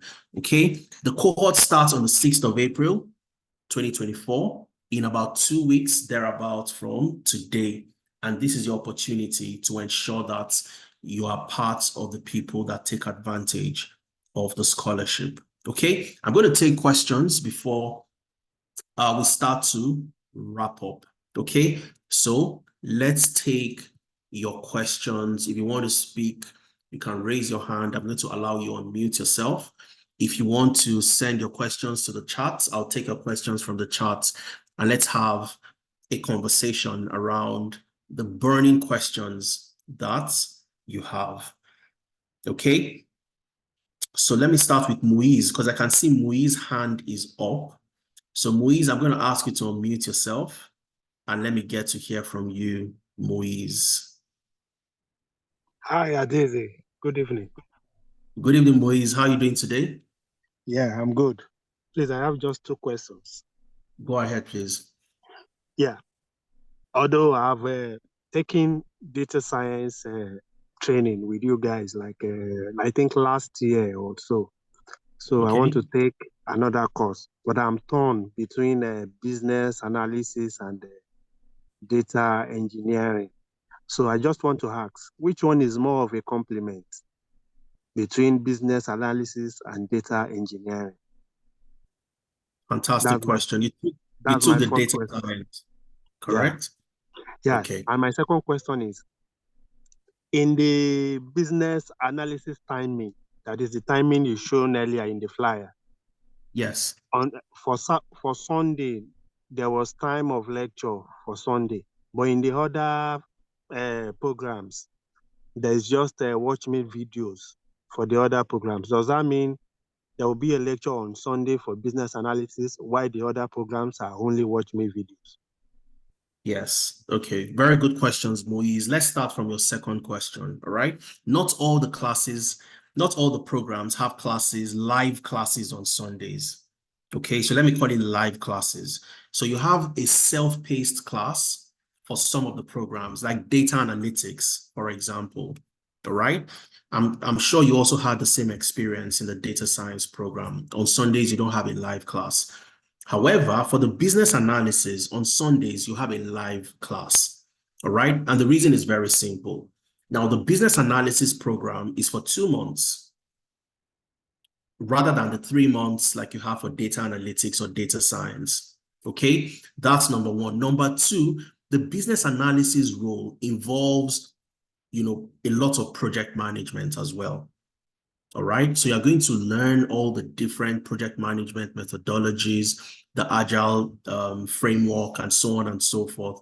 And you need that level of communication between yourself and your facilitator. So that's why you have your classes on Saturdays and on Sundays. For the business analysis, you're going to do Saturday and Sunday for 2 months, and then you have a project for 2 months as well during your internship. All right. Now, data science, data engineering, or business analysis. I think it's a no-brainer for me, Moise, and my recommendation would be the data engineering. And I'll tell you the reason why. As a data scientist moving into data engineering, you create multiple pathways for yourself. And one of the most important pathway you create for yourself is what Idris currently does today, analytics engineering, or you can create another pathway called BI engineering. And as a data engineer, what do you do? So let's go to data engineering. And who is a data engineer? So this takes us to some of the questions that I know some of you would ask, and that's the reason why we have the Q&A. So in terms of the specifics of what you learn from all the programs, they're all on my slides, and that's why we're having this conversation. So Moise's question would help to further answer so many other people's questions, okay? As a data engineer, your business, you have no business analyzing data. You have no business giving recommendations to the company based on the data that they have. No, your responsibility is so important that without you, the data scientist cannot do his job. Without you, the data analyst cannot do his job. Without you, the business analyst, the HR analyst, anybody that needs data cannot do their job. And that's how important the data engineering role is, all right? So organizations would have data in different sources, okay? Some of the sources could be maybe POS transactions, it could be on the web, it could be on mobile applications. And all these systems, the POS would have its own database. The web transactions will be stored in a database. The application transactions will be stored in a database, all right? Now, the data analyst cannot go into these databases to analyze. You as a data scientist, Moise, cannot go into these systems to analyze the data. The data engineer is the person that creates the data pipelines to make the data available in a central location called a data warehouse. So the data engineer would create pipelines, extracting data from different systems, different sources, transforming the data and loading the data into a central location. So as a data scientist, you can then go into this data warehouse and you do your job. As a data analyst, you can go into the data warehouse, get your data, and do your job. Now, there is a new role, not really new, but there is an amazing role that converges data science and data engineering, and that role is called BI engineer. The BI engineer. So the BI engineer is that professional that has the skills of machine learning, of data science, and also the skills as a data engineer to create those pipelines. So you create systems whereby the data keeps on flowing from those pipelines.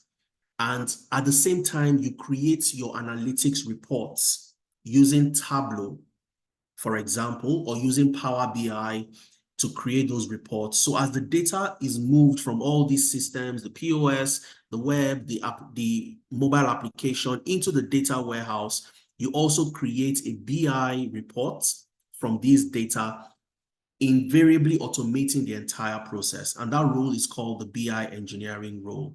So when you see the requirements for those roles, you'd see machine learning, and you'd also see the data engineering skills. As a data engineer, you're not going to learn machine learning, all right? And I'm just going to highlight what you've learned. As a data engineer, you start with introduction to data engineering, and of course, you've learned SQL. As a data scientist, you've learned SQL, you understand how SQL works. As a data engineer, SQL would be your bread and butter. As a data scientist, you've done Python. You'd also learn Python as a data engineer, but this time around, you'll be using Python to do something different, which is to build your ETL pipelines. The pipelines that will get data from those different sources and move the data into the data warehouse. You'd learn Linux for Bash scripting. You'd learn how to get data from different sources, like I mentioned, databases, APIs. You'd learn Apache Spark, Apache Airflow for orchestration and scheduling, all right? So when you create those pipelines, when you go to sleep, what happens? Does data still flow? If the data doesn't flow because you are asleep, then you've not done your job. So you need to know how to automate the process in a way that when you're on holidays, when you're not there, the data is still gotten, the data still flows through the pipelines into the data warehouse. And you do that using Apache Airflow and Spark. You would also learn cloud engineering with AWS plus GCP. We've also added Azure. We've added Azure to the curriculum. So not just AWS, you'd also learn Azure and a bit of GCP. So Azure is Microsoft. That's the Microsoft Cloud Platform. AWS is Amazon, and GCP is Google Cloud Platform. So you'd learn the three platforms as a data engineer. You'd learn version control, and you'd also learn ChatGPT and GitHub Copilot. As a professional today, you can't go without learning ChatGPT to make your work easier, to debug some of your codes, and so on and so forth. And I've talked about the structure in terms of the program. It's for 5 months, 3 months in class, and then 2 months internship. Okay, and you have your classes in the morning, and on Sundays, sorry, I beg your pardon, you have your classes, live class on Saturday, and on Sunday is self-paced. Unlike the business analysis where you have classes on Saturdays, you also have live classes on Sundays, okay? I hope, so that's the logical progression for you, Muiz. The logical progression is from data science to data engineering. I hope that answers your question, Muiz. I do hope that answers the question. So I'm going to take more questions. I can see we have a lot of people with their hands up.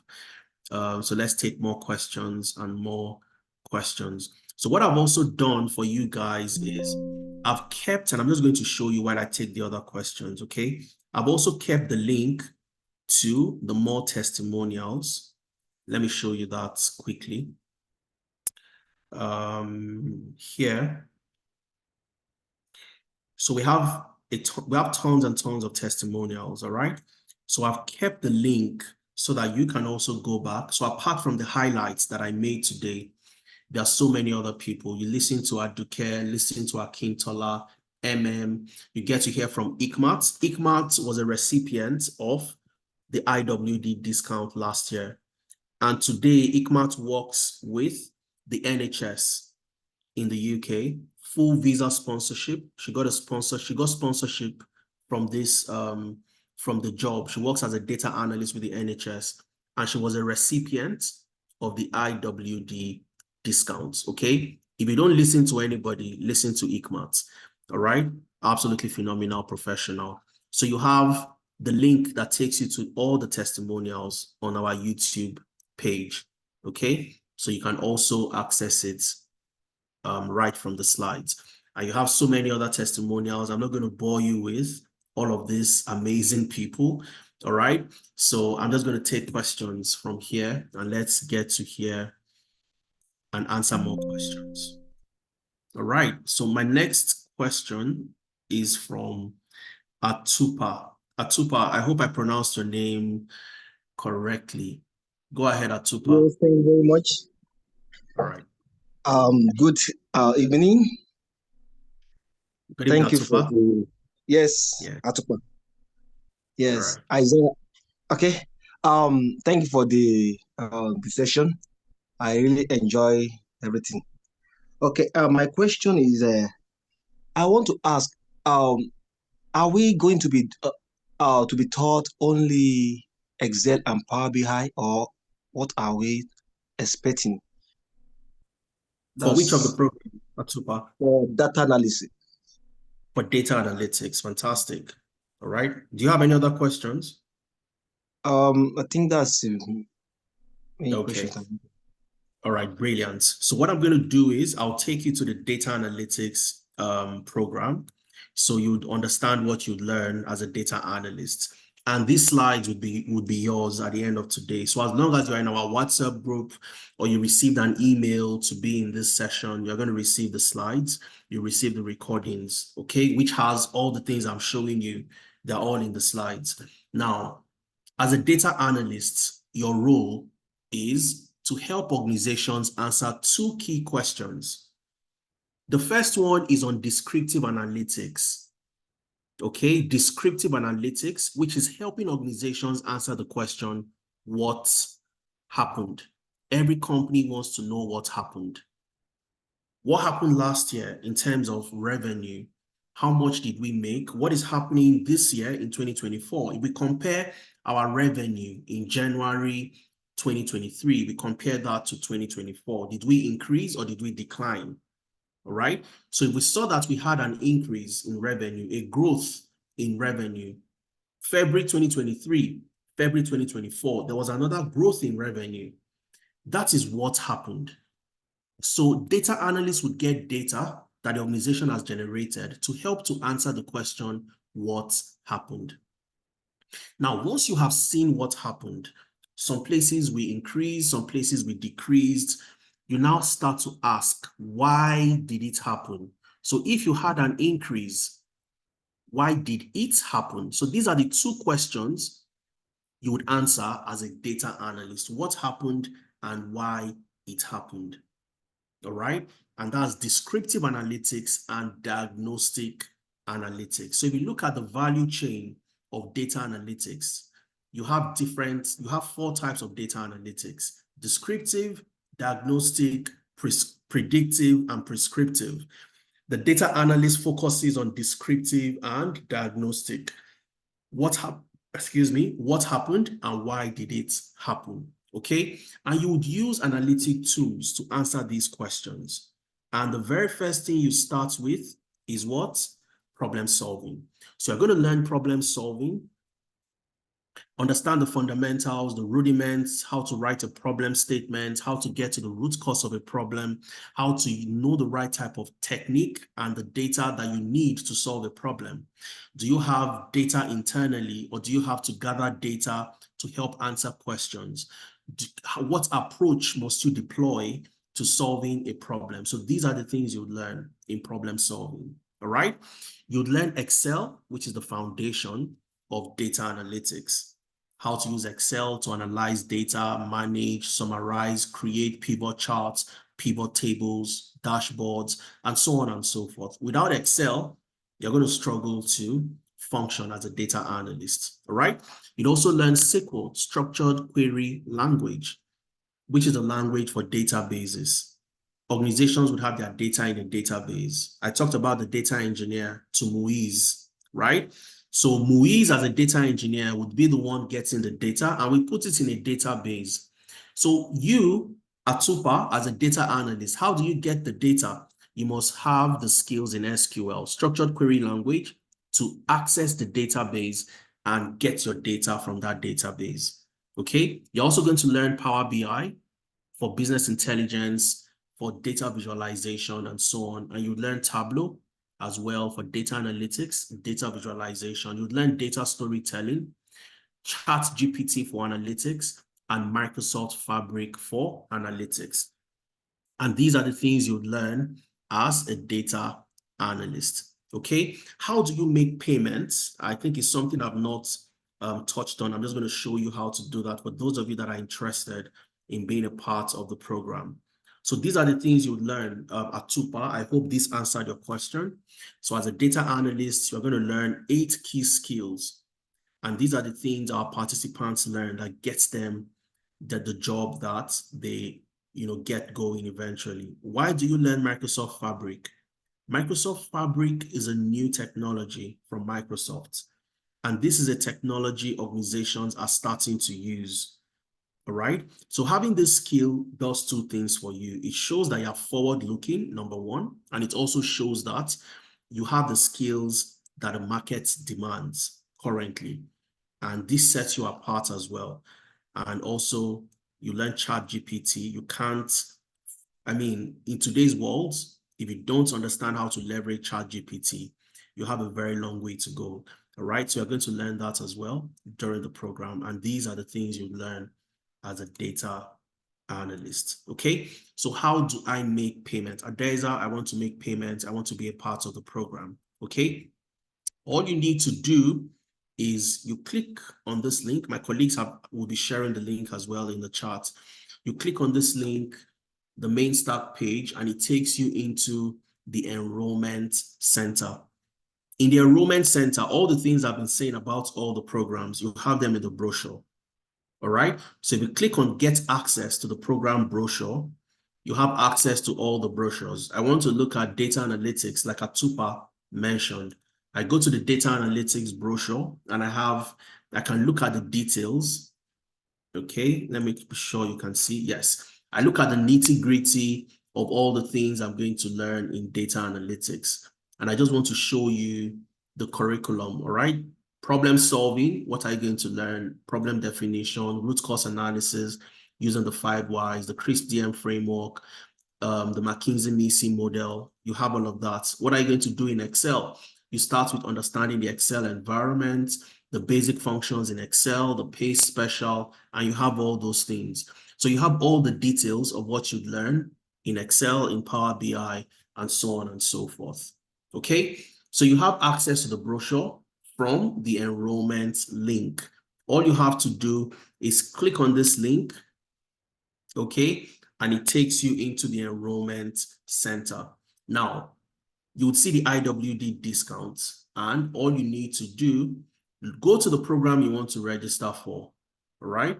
I want to register for data analytics like Atupa, or I want to register for data engineering like Muiz.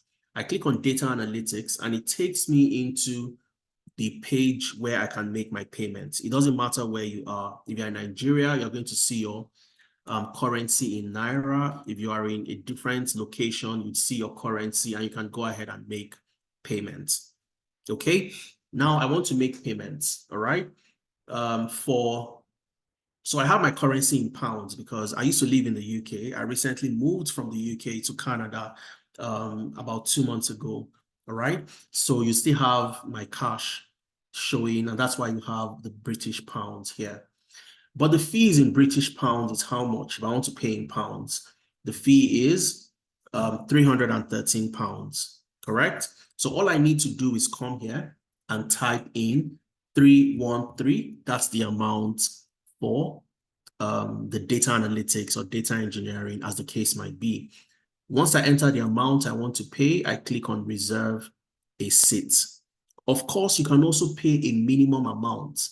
Now, why do you have a minimum amount of 200 pounds? The full scholarship is 313. However, if I don't have 313 today, I have 200. I can pay 200, type in 200, click on reserve a seat, enter my full name, enter my email, all right, enter my phone number, and then I click on pay with card. enter my card details, and I get to make payments. Okay, now once you make payments, you receive an email with an automated email with a receipt of the payment you've made. So you want to ensure that your email is correct. All right, enter the correct email, enter your phone number, make payments, you'll get a receipt. If you have paid the minimum amount of £200, for example, you secure your slot. So it doesn't matter the number of people that indicate interest. You know that your own scholarship slot has been secured. And then before the program starts on the 6th of April, you can simply go back here, click on the balance payments, okay, and you get to make the 113 balance. So you paid 200 already. You come here and pay what? 113, so that this completes the 313. You click on reserve a seat again, and this completes your payment. Now, for those that might not have up to £200, or depending on the currency that is displayed in your region, when you click on the link, all you can do is what? You go to the balance payments, where you can enter and pay, you know, more. You can pay a lower fee from the balance payment. So you go there, click on the amount, select the amount you want to pay. So let's assume I want to pay 150. Click on reserve a seat. But just remember, you must complete the payment before the program starts on the 6th of April. Okay, so that's what you need to do to register and secure the discount. So Atupa, please confirm that I answered your question. Muiz, please also confirm that I answered your question. Okay. Lala is asking, in addition to my previous question, I'm not sure I saw your previous question, Lala. I'm not sure I saw your previous question, but you want to know what the Scrum Master would learn. I'll show you that. No problem. I'll show you for all the programs. Okay. But I want our session today to be engaging. All right. So let's get to hear your specific questions. You guys have always wanted to transition. All right. Do I need to learn coding? No, you don't need to learn coding as a data analyst. You saw all the things you'd learn. You don't need to learn coding as a data analyst. Okay. So, yes, Moise said you did. Thanks. Absolutely. Moise will be looking forward to you joining us on the 6th of April. I asked at the beginning of the class. I can't remember your question, Lala. So maybe you want to send it again so I see it and I can respond to that question. Okay. All right. So let me get a question from Ben. Ben, I've asked you to unmute yourself. I can see your hand up. Let me take your question, Ben. Go ahead. Okay. Yeah. I don't know. Can you hear me? Loud and clear. Shoot. Okay. First, I want to appreciate this opportunity. Most time, once I join a meeting like this, before the first 15 minutes, I'm out because most of the things I already have a knowledge of it. And just a disclaimer, this is the first time I'm joining this, so it's not as if it's a paid speech I'm giving. First, you're on point on all you said. Very, very on point. I'll just give a little bit intro about myself. I'm a senior technical manager for an ISP. To be sincere with you, data analysis is a skill that they need all the lead in my level to have. I'm a technical person, so when I joined, initially they were like, guy, you'll be doing your report, or you need to have a level of data analysis. So the truth is that as a technical person, we cannot do without data analysis as far as I'm concerned. So this. Oh no. I think I lost Ben. Oh, Ben, I think you muted yourself. I've asked you to unmute again. Are you still there, Ben? Yeah, I'm with you. Sorry, call entered. Oh, no problem. Go ahead. So can you hear me? Yes, go ahead, please. Okay. So that aside now, that is really so. Basically, I won't lie to you, all your programs are top notch. I just have an issue with the cybersecurity. I think someone is also saying that in the comment section, you really did not throw a lot of emphasis on the cybersecurity. As far as my knowledge of cybersecurity is quite large. It's the focus area is large. So you said you guys take cybersecurity, which I don't know which part of the cybersecurity you took. I think you just you said a little about pen testing. So I don't know if you can really break it, because I would have been interested in the cybersecurity. Although I think I'm interested in one or two programs. So I don't know if there is an avenue to do a combo, like to take like 2, 3. I will have been interested in the data analytics and the data engineer with the cybersecurity. Is there a possibility to do a combo in that range and something like that? So basically, that's my question. Okay, all right, fantastic. Thanks for the compliment, Ben, and thanks for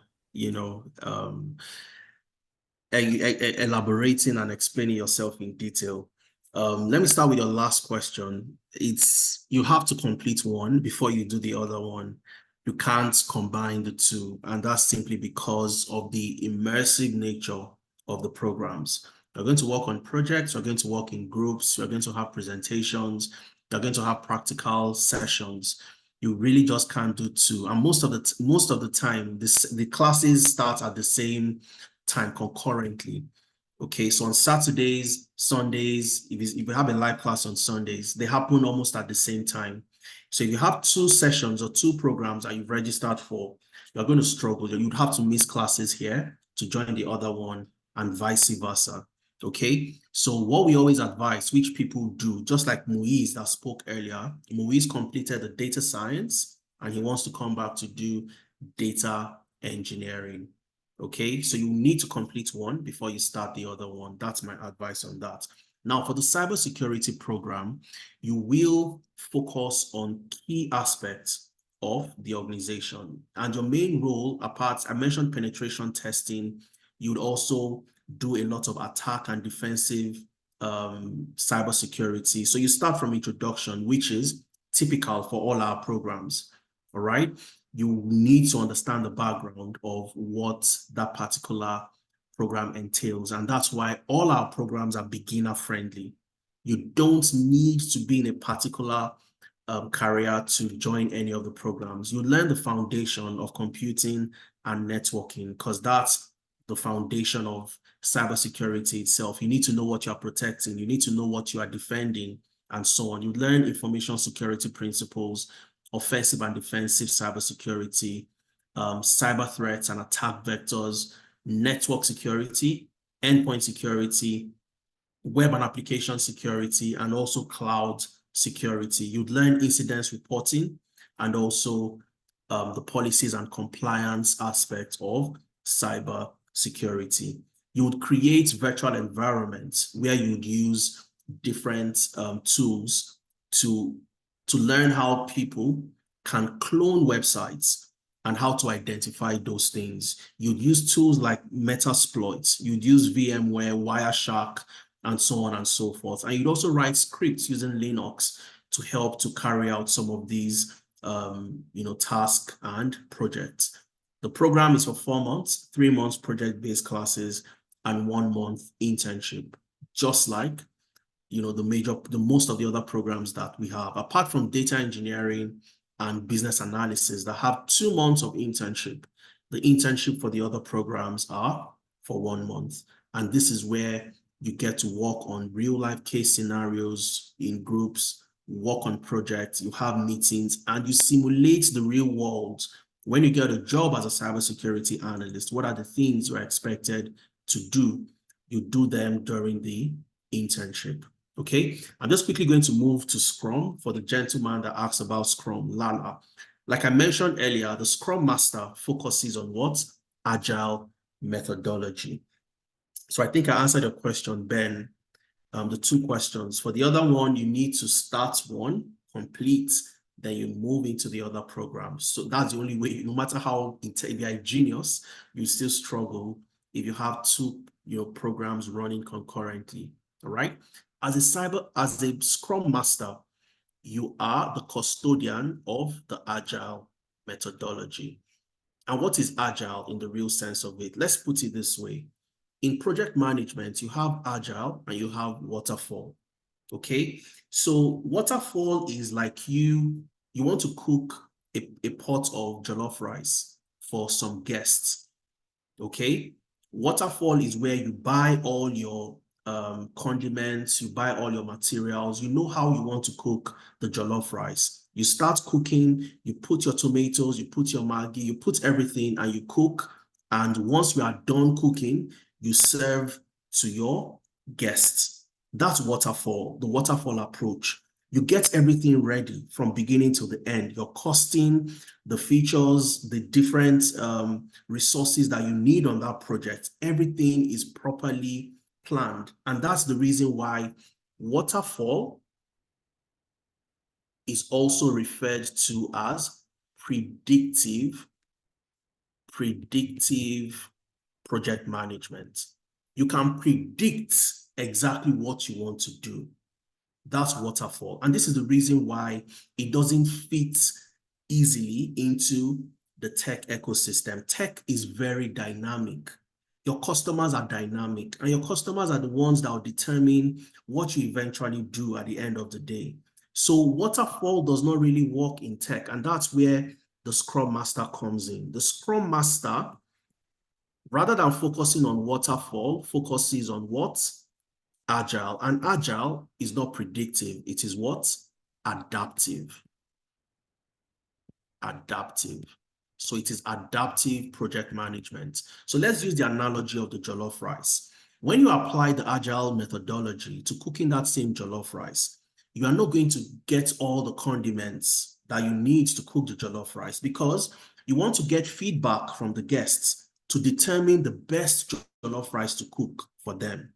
So what are the basic ingredients you need to cook jollof rice? You need your rice, you need water, you need tomatoes, Maggi, salt, and all of those things, right?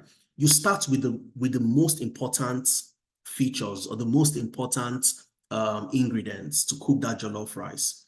You cook the jollof rice to some extent. You take out of the jollof rice, you serve to your guests. Oh, is it soft enough? Do you have enough tomatoes? Do you want me to add more? Do you want this? Do you want that? As the guest eats the rice, they taste it, they will tell you exactly what you need to increase or reduce, or what you should add to that jollof rice. So you are getting the feedback from your guests. So the guest might say, oh, I need you to add oil.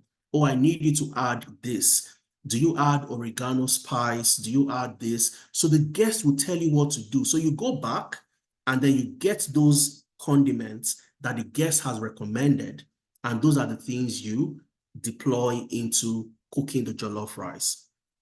And this is totally different from the waterfall, where you know what you want to do, you start and you finish, and then you give the guest. And this is where you'd see most of your tech products, the products you use today, the applications. It is never finished. You get new features added to them. You get new different features added to your applications, Instagram, WhatsApp, name it. And that's simply because as the customers use these products, they give feedback to the customers, give feedback to you, and then you implement that, work on those feedback, and create a product that is fit for the market. All right. And these features that you focus on to build and test in the market, you do that in sprints. Okay. So a sprint is simply an exercise that takes about 2 to 3 weeks or thereabouts, 1 month, where you take the most important features of a particular product or a particular project, you implement it, you test it, excuse me, implement it, you test it, and so on and so forth. And then you make iterations where necessary. So as a Scrum Master, you start with introduction to Scrum. You learn about the Scrum artifacts, the Scrum ceremonies, and so on and so forth. And of course, you also learn about the Scrum team. Who are the team members? Who is the product owner? Who is the team members that form the Scrum team eventually? You learn about the Scrum artifacts, the product backlog, the sprint backlog, your burn down charts, and so on and so forth. You learn about the Scrum ceremonies. And your Scrum ceremonies are simply your sprint planning your daily scrum, where you sit down, you look, you plan, and discuss what needs to be done. And once you are done with your sprints and all of that, you have your sprint review. So these are the scrum ceremonies. You'd also learn the scrum events, the Nexus scale scrum, which is implementing scrum on a larger scale, all right, with different teams across an organization. And then would also prepare you for the professional Scrum Master examination. So that's what the Scrum Master program entails. And I hope I answered that question for you, Lala, that asked the question. Okay. Okay, I think I answered that. I can still see quite a number of hands up. But just to also let you know, I'm going to take question from Sheung right now. For those of you that are still on the call, if I have not been able to answer your question, maybe it's lost in the chat somewhere. On Tuesday in the afternoon, and also in the evening, very late in the evening, we'll have something we call the one-on-one clarity session. For those of you that want to join one program, like Ben, who is a senior technical manager in an ISP, and Ben wants to do data engineering, cybersecurity. So some of you might have more questions around, oh, do I do this? Do I do that? And so on and so forth. And we will help you navigate the space. We will not choose a program for you, but we will guide you to choose the best program that would fit your narrative based on your experience and so on and so forth. I want to touch on, because I think a couple of people talked about the data science. I'm going to touch on it too, just a little bit. All right. Now, the data analyst, if you remember, let me try to find out those that were listening to me. Okay. A data analyst answers two key questions in an organization. Two questions. Who can remember the two questions the data analyst answers? Type it in the chat if you remember. When I was explaining the data analyst, I mentioned that the data analyst answers two key questions. Type it in the chat if you remember. What happened? Thank you, Zoom user. Zoom user got the first one. What happened and why did it happen? Fantastic. You guys are awesome. Sheung, I'm going to take your question next. Let me just, talk about data science. Brilliant. So the data analyst answers two key questions. What happened and why did it happen? The data scientist would also do the same. You'd answer the question, what happened, which is descriptive. Okay, what happened and why it happened. Okay, or why did it happen, or why it happened is very important. You would answer these two questions. But the data scientist now takes it a step further to answer another question called predictive analytics. What will happen? What will happen? So once you know what happened, in January 2023 compared to January 2024, we had an increase in revenue. February 2023 to February 2024, we had an increase in revenue. That is what happened. Now, why did it happen? Diagnostic analytics. You want to dive deeper into the data to find out what events happened around that time. Did we do something? What led to this increase? Maybe we had more promotions. We employed more salespersons. It depends on, as the case might be. So we know why it happened. All right. What will happen is taking it a step further to predict the future based on what happened in the past. So if we know what happened in the past, we know why it happened, then as a data scientist, we can predict what will happen in the future. We can predict what will happen in March, what will happen in April, and so on and so forth. And for you to predict into the future, you need to have statistical modeling skills. Statistical modeling.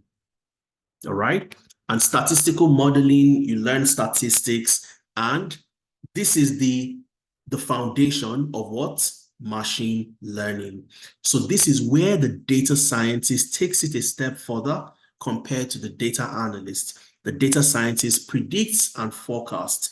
Now, why is prediction important in organization or forecasting important? It is very important because It helps you to plan, it helps you to allocate resources effectively, and it helps you prepare for eventualities that would likely happen based on what you have seen from the data, the historical data that you've gathered over the years. All right. So that's the difference between the data analyst and the data scientist. And for you to start to predict and build machine learning models, you need to also learn Python. To the gentleman that asked about, oh, do I need to code as a data analyst? No, you don't need to code as a data analyst. However, you need to code as a data scientist. You're going to learn statistics. You're going to learn Excel, but this time around for predictive analytics and forecasting. You would learn different forecasting techniques like linear regression, exponential smoothing, moving average approach, the naive approach to forecasting, and so on and so forth. All right. You learn Tableau for data analytics, SQL, structured query language, Python. And you learn Python for what? Exploratory data analysis, machine learning, computer vision. You're going to build computer vision projects, GitHub for version control, ChatGPT and GitHub Copilot, and then Microsoft Fabric. And these are the skills you need. So if you want to get into data science, you're going to learn Python. You'll learn how to build machine learning models, both supervised machine learning, unsupervised machine learning, and you'd also learn how to use Python to carry out exploratory data analysis. So I saw those questions come up, and I thought I should, touch on that very quickly. I'll take clinical data manager falls under data analytics, not data science. Data analytics. Data management is usually under data analytics. All right. So let me take a question from Shil. Shil, go ahead, please. Let me take your question. All right. Good evening. Good evening, Shil. I've actually been on this meeting from the beginning. It's very unusual, really, because a lot of times, just like the last speaker also said, a lot of times when after about 30 minutes or thereabout, you already know what they are going to be talking about. So, but it's a bit different here because I could hear a lot of things, that are in this program, which are not in the ones that I have done in the past. I have a background in business analysis. I have a background in data analytics. And I've also taken a couple of courses in the past. In fact, just about 2 weeks ago, I finished a training on PMI ACP. That's the Agile Certified Professional Practitioner. So the truth is, I've taken courses in business analysis, courses in data analytics, and I have been trying to get that breakthrough, that you get that kind of job that you really want. And that has been the difficult part for me. And that's why I have decided to stay on this to know, how you guys, package your program to be able to help. So I'm very much interested in that part after your training that you go into projects, the apprenticeship thing, because I also attended a program on business analysis sometime last year. If I mention the name of the organization, you will know because it's also a popular one. And we had this project thing after the training, and we passed out, finished up, and we're hoping, that we could get a springboard using the name of the organization and all of that. And I can tell you for free that most of us are still not able to land the job. So the question I want to ask is, how is this apprenticeship? How is it modeled? I have two questions. That's the first one. How is it modeled? Are we working with a live organization or an organization formed within Tenalytics? So, because the last one that I did was an organization formed within Tenalytics. So they just put a team together, they give you a project, you work on the project, you give feedback and all of. So it's not really a live program, so to speak. So how is this one done? Is it with an at a point you mentioned 2 organizations that you work with for apprenticeship, but I couldn't really get it. So that's the first question. The second question is, having done, I was a reporting specialist for a telecoms company in Nigeria for over 8 years. So I know a lot about data analytics, even though at that time we didn't quite use all this BI, Tableau, and the rest of them. Do you think, with the knowledge that I have, do you think I should be repeating a data analytics class or taking it a step further? And if I'm taking it a step further, which of the courses do you think will be most? I'm thinking data science, but I don't know, because you're talking about Python and all of that. I never did Python, and that could be an issue if you need some rudimentary knowledge of Python before you go into that class. So what would you advise in going forward to do, in terms of the next training to take? All right, fantastic. Very good questions, I'm sure. But just before you mute, okay. What would you say, what is your current tech stack in terms of the tools you know how to use? Excel, Power BI, what's your tech stack? So I can use Excel very well. Power BI, yes, I can say I'm intermediate. Tableau, the same. Well, so those are really like the data analytics tools that I know how to use. But in terms of business analysis, using Jira, using Confluence, using process designing tools such as Visio and the rest of them. I have some very good understanding of how to use those skills. I actually think that maybe the major problem that I'm having in landing the job will be maybe the CV and the LinkedIn could be, because to be very honest with you, when I take a look at some of the job descriptions that I've applied to, I really don't see anything that I cannot take up, in those job descriptions. But you just submit a CV and then you don't get called, or you don't get passed through the ATS or something, or they speak to you. At a point, I was thinking maybe my CV was too much for what they wanted, because I've had over 17 years experience in all those areas that I've talked about. So, there's just a myriad of issues really that I think could be responsible. But I'm not giving up. I just want to see what next can I do to enhance what I already have, and how best can I put myself out there in the job market. Okay, all right, brilliant. Thanks a lot, Sean. So now let's start with the reasons why that could be happening. It could be CV related, like you said. And I brought up this gentleman because he had the same scenario, the same issue. His name is Olamide. Olamide is in the UK. He's always been a business analyst. He's worked as a business analyst, so he wasn't new to business analysis. However, he lost his job in February. He was out of work in February 2023, last year. So he came to us. That since February until July, when he came to us, he had been applying, and it was only rejections.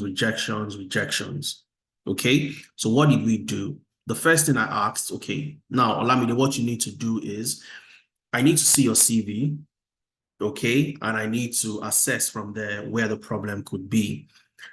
But he was so eager that he paid the full amount for the program, not even the discount, because we had a discount around that time. The program had already started the week before, so he joined a week after, but then he paid the full amount. But looking at his CV, when he registered, the problem was simply from his CV, the way the CV was structured and some of the things he had on his CV. And people tend to put a lot of responsibilities. In fact, his CV was about, I think, 4 pages, or thereabouts, 4 or 5 pages, if I can remember correctly, because he's quite experienced. Okay, but that's a mistake people also make, because you are quite experienced doesn't mean you have all your experience, all the responsibilities, and so on. What is relevant to the job role? For the other ones, can you just summarize? Okay, so these were some of the things we looked at. But one major thing that stood out that we changed on his CV, and this got him his job. So he joined us in July, completed his program in July, August, September, around October or thereabouts, and he got this job in November last year. And this was the message he sent to me when he got the job. Hi, Deza, I got a job as a business analyst. Thank you for the support this past few months, and so on and so forth. I noticed that he had worked as a business analyst, fantastic, good business analysis skill, but there was no Excel, there was no SQL, there was no Power BI, no projects, no achievements using these tools. Okay, so that was one of the first things we did with Olamide. So when he joined the business analysis program again, and our business analysis program starts with these data analytics skills, which usually is not the core responsibility of the business analyst, but organizations today are looking for a business analyst that can also do some level of data analytics. And you have a role called the business data analyst. And that was what Olamide got. So by adding this to his skills, by restructuring his CV and also his LinkedIn, in fact, Olamide's LinkedIn had no profile picture. So this picture he has today, I picked it from his LinkedIn profile. He had no picture on his LinkedIn. So these were some of the things that we had to change, including the Excel, the SQL, and the Power BI. And Olamide landed the job as a business data analyst with a company in the UK called U Energy, YU Energy. All right. And this is for somebody who had been getting rejections for a very long time. So that was one of the things we did. Another thing, based on what you said, Shil, in terms of the apprenticeship and the internship. The internship is project-based.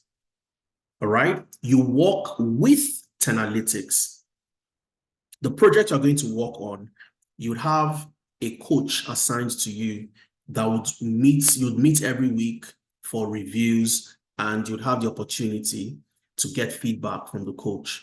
You would work, because you're not working alone, you're going to work with other team members. As a business analyst, for example, you'd work with a software developer who's going to build the software that you will be using to solve the problem for that organization. You would work with a Scrum Master who has also registered for the program as well. So your project initiation, where you have the start of the project, you will have an onboarding where everybody knows what they're meant to do, and you work together in teams to solve the problem. It is 100% project-based, and you work with Tenalytics. But let me show you how this plays out in practical terms, okay? I talked about this. You guys forgot to remind me. I said I was going to show you some profiles on LinkedIn, all right? So let's check Muhyiddin. Let's go to Muhyiddin's profile, first of all. Okay, you saw Muhyiddin on my page, right? I'll show you of people, but let's go to Muhyiddin. Now, when you join Tenalytics, you are not joining as a learner, you are not joining as a trainee. So this is Muhyiddin. This is his current role, got the job in February, started in February. Now, you look at Muhyiddin's experience with Tenalytics. Tenalytics, oh, sorry, I clicked on, oh, sorry about that. I wanted to highlight what I clicked by mistake. Let's go back to Muhyiddin's page. Okay, now, worked with Tenalytics as a data associate. Okay, worked with Tenalytics as a data collection specialist analyst. Now, what does this mean? You're not going to present yourself as a trainee or I learned with Tenalytics. No, you were an employee of Tenalytics. So whatever project you worked on that project as a contractor with Tenalytics for a client. So this gives recruiter, because guess what? The same set of skills you'll be deploying on those projects are the same set of skills you need on the real job to get the job done. All right. So, however, if you position yourself as somebody who has just learned in the last 3 months, nobody will take you seriously. And that's why you see our participants, they structure themselves as employees. Okay. So you'd see this with Muhyiddin. I would also go back. So all those projects you're going to work on in class, you're going to work on during your internship, you communicate to recruiters and you have it on your CV as you working as a real data analyst, as a business analysis consultant, as a data science consultant with Tenalytics, okay? And that's why you see things like you both worked at Tenalytics on everybody's profile. Now let's go to Victor. I also highlighted Victor for you, okay? Victor, who worked remotely. Somebody said Victor, but go to Victor. Very quickly, you'll see. I don't know why it's taking time. Okay. So you'd also see Victor, all right? You and Victor both worked at Tenalytics, okay? And you'd see Victor puts his own as a HR analyst. And this is how you position yourself, Sheil. I'll go to another profile, perhaps one that I did not show today. But let's also look at Idris. Idris that worked as that works with Jaguar Land Rover, currently works with QuantSpark in the UK. You'd also see that you both worked at Tenalytics, right? And you'd see his profile. He was a data engineer on contract with Tenalytics, okay? This was when he got his job as a data engineer after completing the data engineering program. And he started as a senior analytics engineer this year. We provided his reference for him. And this is where, when you position yourself as a data engineer with Tenalytics, they reach out to us for reference. Oh, did you work with this gentleman? What did he do? What are his set of skills? How do we manage him? His strength? What are his weaknesses? And so on and so forth. Was he always absent? They want to ask these questions to confirm who you are. If who you say you are really that person. All right. So this is Idris. If I go to who else now? Let me just think of somebody that I have not shown you today. Let's check Rafiat. What's Rafiat's name? I can't remember. I can't remember her surname again. It's not popping up. Who else can we check? Let's check Olugbemi. Olugbemi has joined us a very long time ago. Olugbemi Akaribo. Okay, Olugbemi is another brilliant, amazing professional. All right, he's also in Edmonton, Alberta. In fact, I was in Olugbemi's house 2 weeks ago when I just arrived in Canada. Olugbemi also indicated here that he worked with us as a business systems analyst. And that was how he was able to get this job with the Lord Depot in Canada. So when you go through the slides, you would see Olugbemi's testimonial is also on YouTube. If you go on YouTube, okay, let me not take time to show you that, but if you go on YouTube, you would see Olugbemi's profile as well. So this is how you position, Sheil. So all the projects you're going to work on during your internship, during your classes, you worked on those projects while you worked with us as a contractor, okay? And that's what you do. And every other person, if you type in Tenalytics, on LinkedIn and you select people, I click on people, you would see all our participants, all of them, okay? All of them. Let me look for somebody I remember. I'm not sure I remember. Oh, Godswill. I remember Godswill. Yeah, Godswill. Okay. So let's see if he has his own profile as well, because this is something we show you during your LinkedIn optimization. All right. It's something we show you that you must do. So you can see Godswill. All right. He's a data analyst with us as well. So any recruiter that reaches out to him, they won't see him as a learner. They won't see him as a newbie in that space. They'll see him as somebody with the skills to work in on an experienced role. Now, going back to your question, Sheil, you've done BA, you've done a bit of data analytics, and you've done PMI ACP, and you are thinking, what should I do next? Okay. Now, one of the things I've also seen, which might not necessarily be your case, is as a data analyst, you have Excel, you have Power BI, you have Tableau, intermediate level, no SQL. You don't have SQL as one of the skills. You are very good with business analysis, and you have Excel, Power BI, and Tableau. In my opinion, Seun, you only need to add SQL to these skills. You need to work on your CV and your LinkedIn.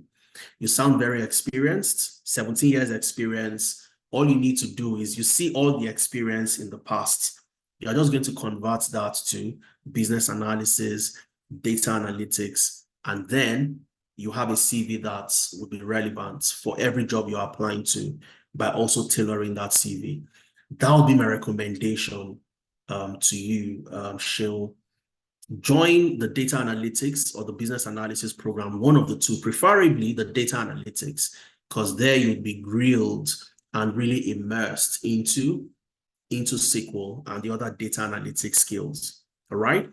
Once you have that and you work on your CV, you go through the CV review sessions, your LinkedIn optimization sessions, that's what you need to position yourself for organizations, and you know what to do during interviews. You have the confidence, you have the experience. All we just do is walk you through based on the job you are interviewing for. And maybe just like Olamide, just like we did for him, he was able to secure this job as a business data analyst by simply adding Excel, Power BI, and SQL to his set of skills, changing all his responsibilities, his very long CV, to just 2 pages, and focusing on achievements rather than experience, rather than responsibilities on your CV. Remember this, cancel responsibilities on your CV. If you have responsibilities, cancel, and the focus should be on what? Achievements. So you want to talk about how you used X. This is what we advise, okay, which is a very simple sentence. I used X to do Y and achieved Z. Okay, X, Y, Z. For example, I used my SQL skills using PostgreSQL to build Y, to build a database for my department to warehouse all the data that exists. And this achieved what? Z. It led to a 20% improvement in our reporting time because the data was in a central location. And that's what you want to have on your CV, achievements that are quantified with metrics.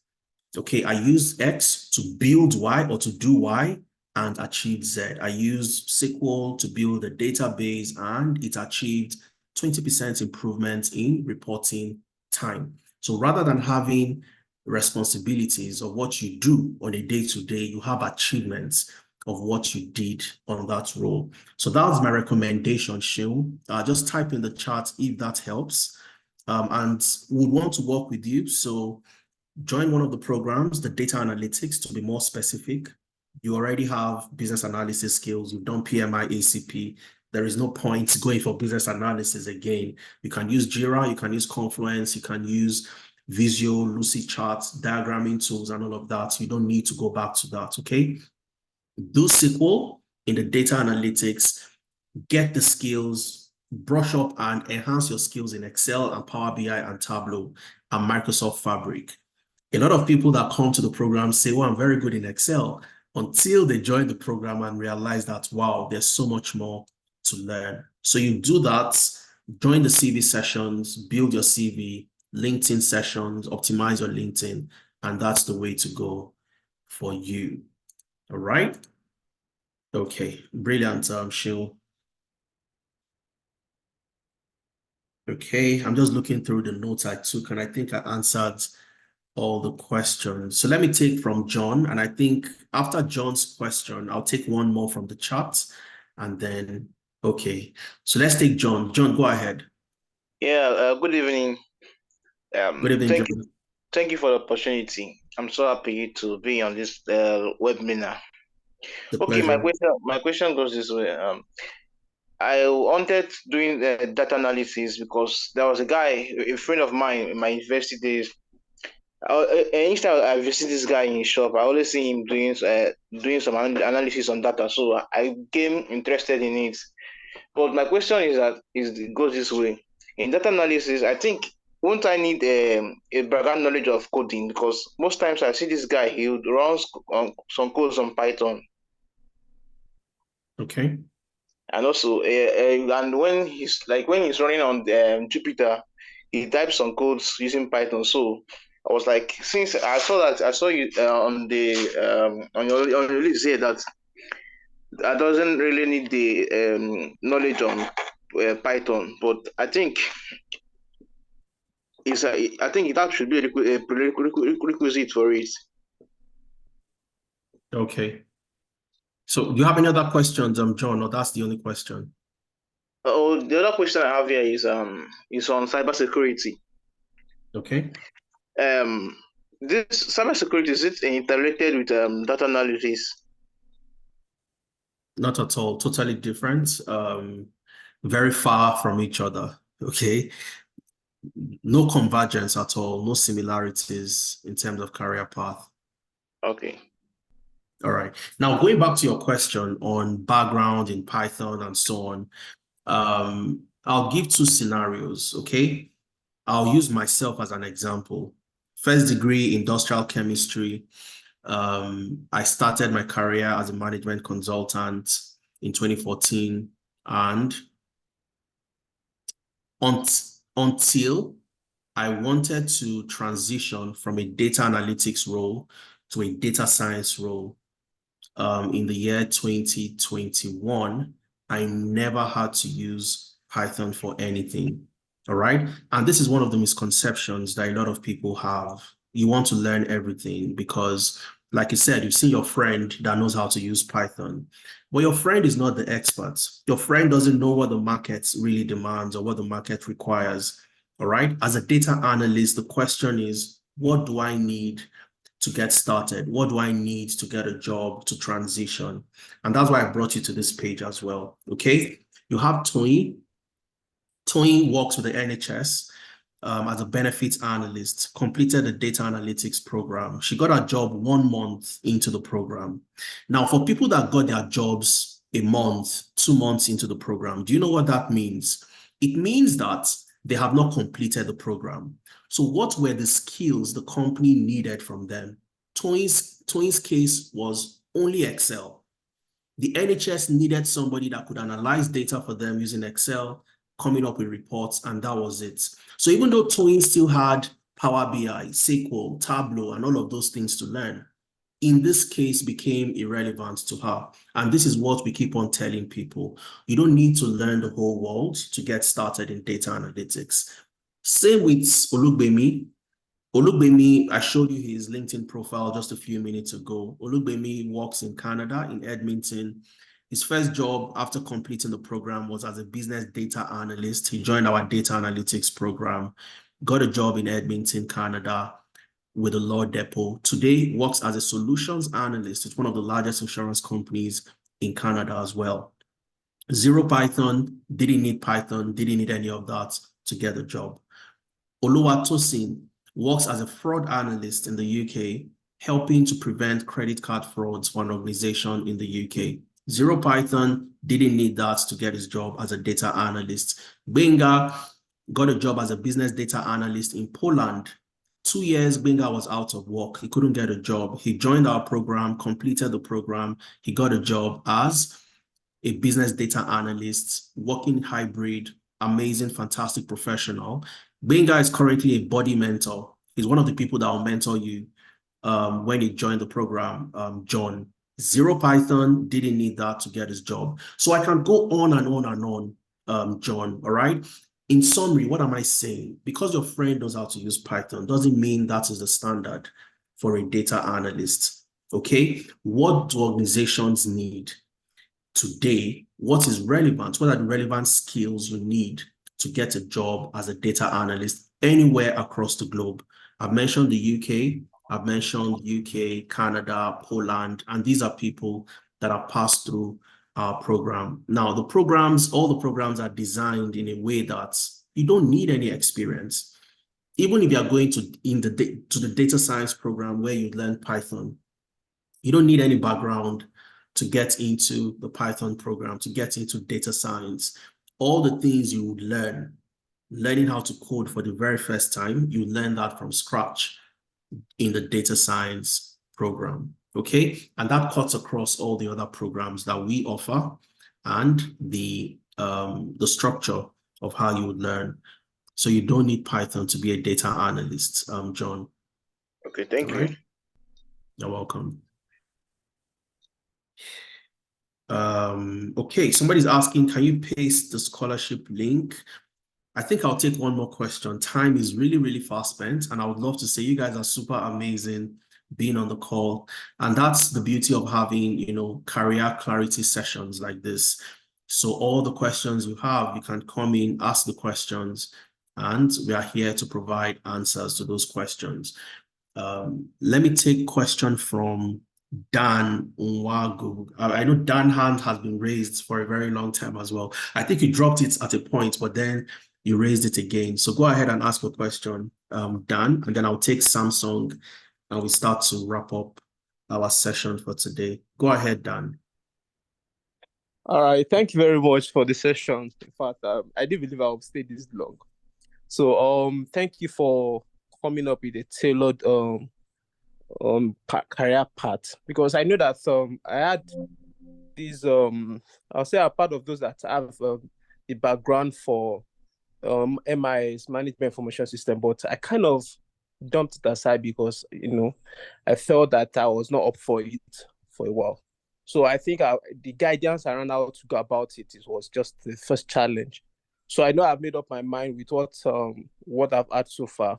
So definitely I'll be entering for the business analysis because of background and all that. So my question, because of when I took the attendance, there are 2 dates there. There's one for May, which I know that I'll be ready for. So does that still apply for May? Like, all right, can you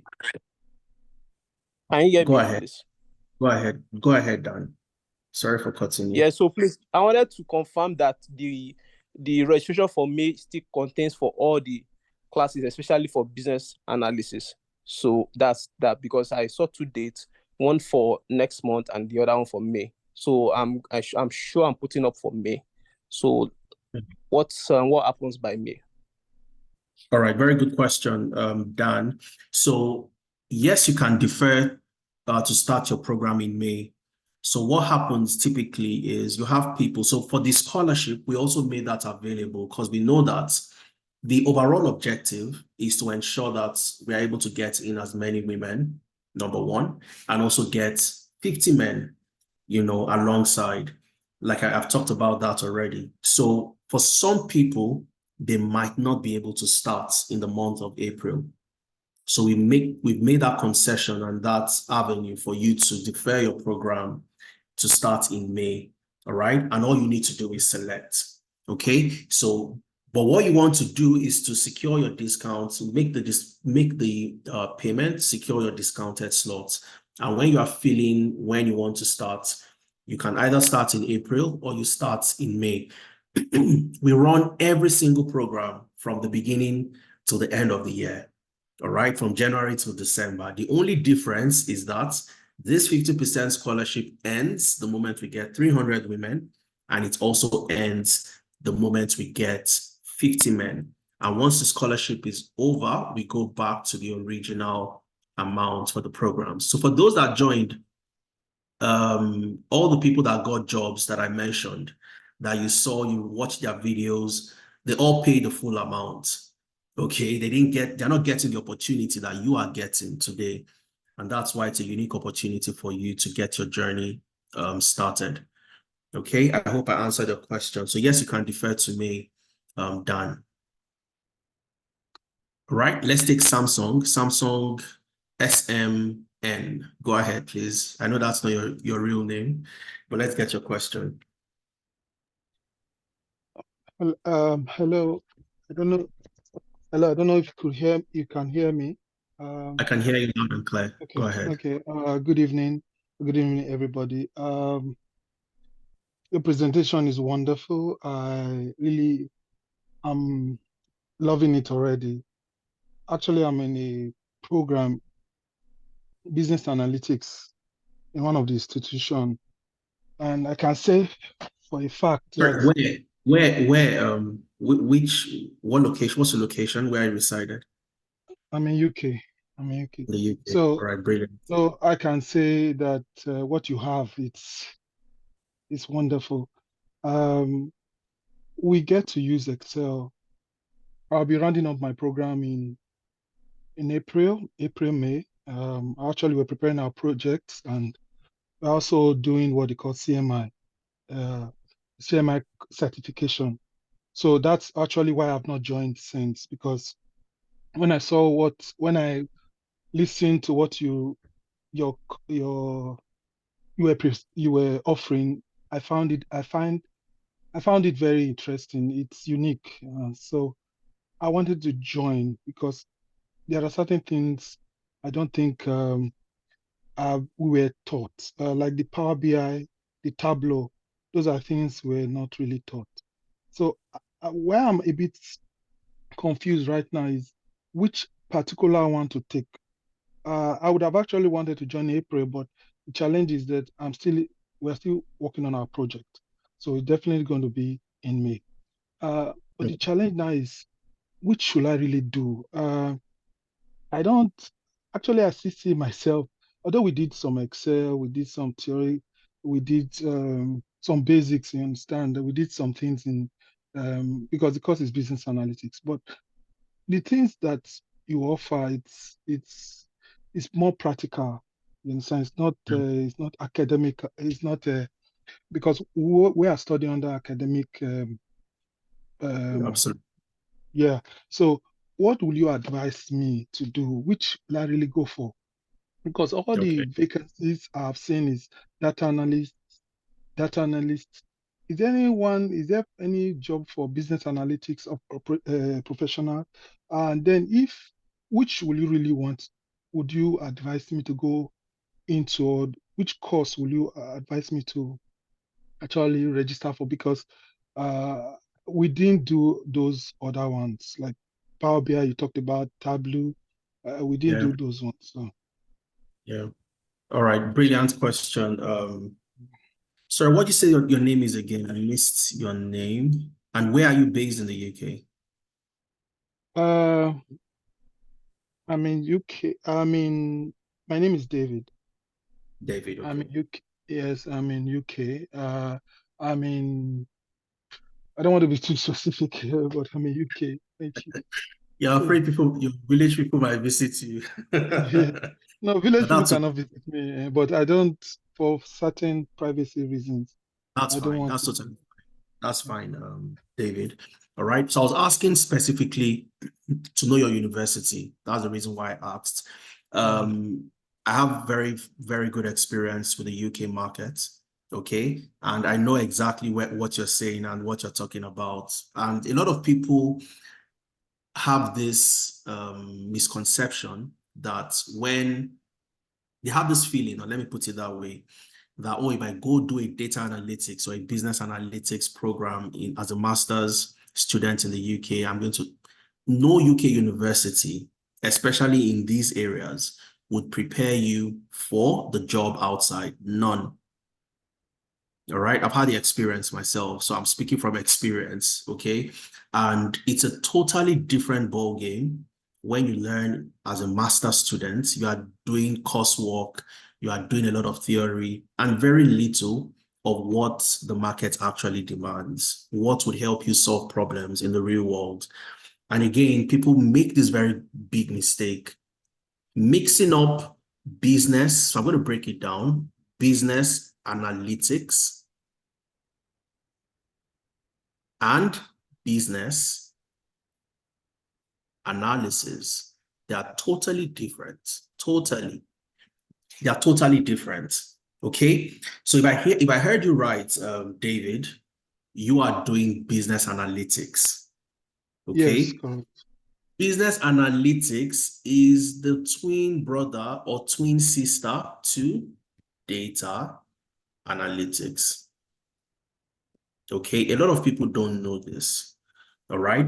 The only difference between the two is business analytics focuses on the business side of things. All right. So business analytics looks at the business, how to optimize revenue, where are the problems, how to analyze the data to extract insights. Why did we perform well? Why didn't we perform well? What happened? And so on and so forth. What should we do to drive the business forward? All right. Data analytics, on the other hand, goes beyond just the business. So as a data analyst, you can work for a non-profit, a not-for-profit organization. You can work for the NHS that is not just focused on revenue, improving, revenue and so on and so forth. All right. You can work for research companies that where their focus is on analyzing medical related data, different research projects and so on and so forth. So you're not just focused on only the business. And that's the major difference between the two. But they are entirely the same in terms of the set of skills that you would learn. Business analytics and data analytics. So I think that answers your first question. Which one do you think I should go for? My advice, David, you're going to graduate from your master's, you're going to complete your thesis, you're going to complete your project, but I can guarantee, and you also alluded to that, you will not have the skills to compete for the jobs in the UK with a master's in business analytics, all right? Business analysis, on the other hand, is totally different from the two I have listed above. As a business analyst, just like Sheun, your focus is not on analyzing data, coming up with insights and recommendations. No, your focus and major objective is to analyze the company's processes, analyze the company's systems, analyze the stakeholders, and make the company more efficient. All right. And I'll give you an example. Now, imagine working in a company whereby the company supplies bags of cement to their customers. All right. Now, when a customer wants to buy, they place a phone call. Hello, David, we want 20 bags of cement. You would then call the warehouse team. Oh, a customer wants 20 bags of cement. I'm going to email the customer's address to you. You type in the customer's address, send it to the warehouse team. Along the line, because of the very manual process, what happens? Mistakes will be made because the process is very manual, right? And perhaps it takes you about 3 to 5 days when a customer orders to when you deploy and deliver to the customer. So every business would have a process. As a business analyst, you would look at that process. Oh, a customer would call to order. I would have to call the warehouse team. The warehouse team would have to, get in touch with the delivery team, and the delivery team would have to deliver to the customer. You map out the as-is process, as-is, which means the current process, the way it is currently, and look for gaps. Look for areas of inefficiencies and come up with strategies and recommendations to make it more efficient. For example, that manual process where the customer has to call, you have to call warehouse has to call delivery. Can we build a platform where customers go to the platform and they can order their items from there? All right. Now, to build that platform, you will not build it as the business analyst, but you will come up with the requirements. What should this platform contain in terms of features? So you will go and sit with the warehouse team. You would have sessions with them. You gather requirements. Oh, it should have this, it should have that. You sit with the delivery team. You take down the requirements. What has the delivery team said? And I'm just explaining, very basic to you. Once you've had this session with all these people, you come up with a business requirement document that has all the requirements needed to build that platform.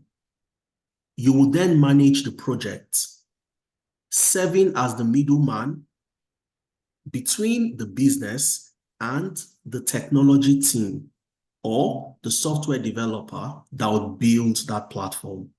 So you are building the platform, you'll be the one managing the project, tracking the project deliverables, and ensuring that all the requirements are implemented as listed. Okay? If you are meant to buy that platform off the shelf, maybe there is a platform that exists and you don't have to build your own, you would also be the person to ensure that the requirements is met when buying out, off the shelf as well. Okay, so that's for business analysis. And you can see it's a totally different ball game from the data analysts who would need to use Excel, Power BI, SQL, do analysis, come up with dashboards, come up with visualizations, create databases, extract data from databases to help the company understand and take decisions that are data-driven.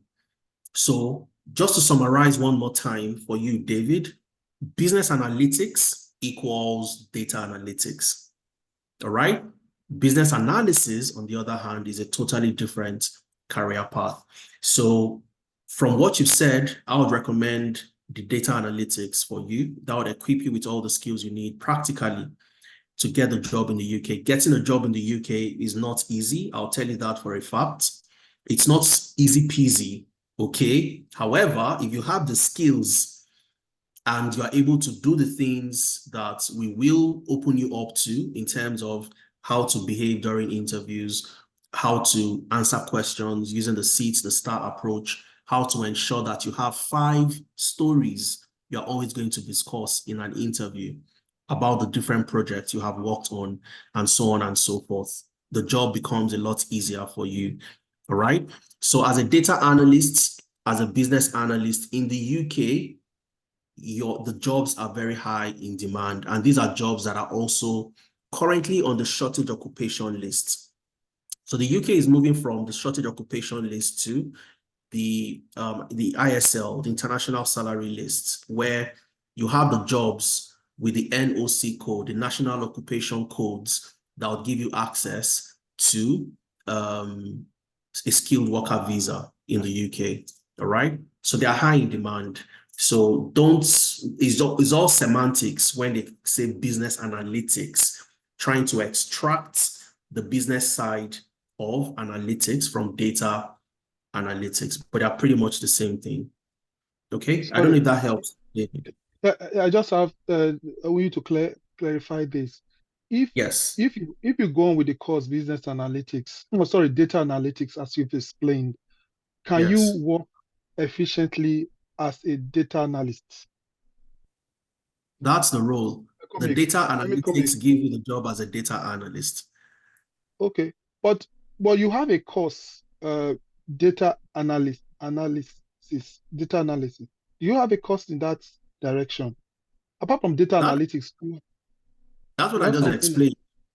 This data analyst program is the data analytics program is what gets you to become a data analyst. Okay.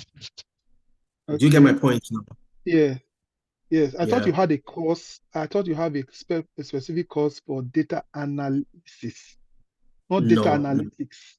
Okay. No, this is the program, the one I just explained to you. Okay. The one I recommended that you join. Yes. Okay. Thank you very much. Thank you very, very much. You're welcome. You're welcome, David. You're welcome. Until I left the UK in January, I lived in Manchester. I lived in Bradford as well. They are very close. Bradford is very close to Manchester. And it was a very fantastic, amazing, I had an amazing time in the UK. And one thing recruiters want to see from you, and they want you to do in the UK, is all about your confidence during the interviews. Your confidence is everything. Yeah. You want to walk out of that room convincing them that without you, nobody else in the UK can do that job. All right. So that's what they would want to get from you. And for you to be convincing enough to that level, it comes with number one, with the confidence in your skills. Number two is preparation. All right. And that's what we try to do for those of you that will be joining us from the UK, those joining from Canada and the rest. We prepare you for the interviews based on the markets that you are currently applying to. Some people would say that you need Canadian work experience to get a job. Somebody actually came to tell us that in our program. And we said, look, it doesn't exist. He didn't agree that it doesn't exist. He got a job about 2 weeks ago. He has not even started. He got the job. He has not started. So for people that have not started their jobs, we don't put them on our slide. And when he got the job, I reached out to him. Do you have Canadian work experience? And he started to laugh. I said, I thought you said you need Canadian work experience to get a job. People forget that when you talk about Canadian work experience, what do they mean really? It's not about you working in Canada and showcasing that, oh, I've worked as a data analyst in Canada, because you now ask for people like Olugbemi that I showed you, people like Abigail that have no work experience in that area. How did they then get their job? People get jobs in Canada, outside Canada, from Nigeria, from the US, from the UK. They get jobs in Canada and they move to Canada. How did they get the job without Canadian work experience? Most of the time, for people that, if you even want to give it an excuse, what it simply means is how culturally, how do you interact with the Canadians? When you get into a room, what do you do? Okay, you start small talk. Oh, how is the weather today? And so on and so forth. You guys talk, or you talk even to the level of, oh, the person talks about a football team, or I also support this team, this and that. You have small talk, all right? They always want to start that way, all right? If there's somebody that don't understand that and you can't do that, then you would say you don't have that level of experience about the culture. So it's more of a cultural thing, not of your experience. So yeah. All right. So what I'll do very quickly, Ben had an issue accessing the link. I don't know if that has been sorted out, Ben. If it hasn't been sorted out, you have no issues, all right? You have no issues whatsoever. All you need to do is this. And ensure you follow us across all our social media platforms, on Instagram, on LinkedIn, on Twitter, and so on. Subscribe to our YouTube, and you get amazing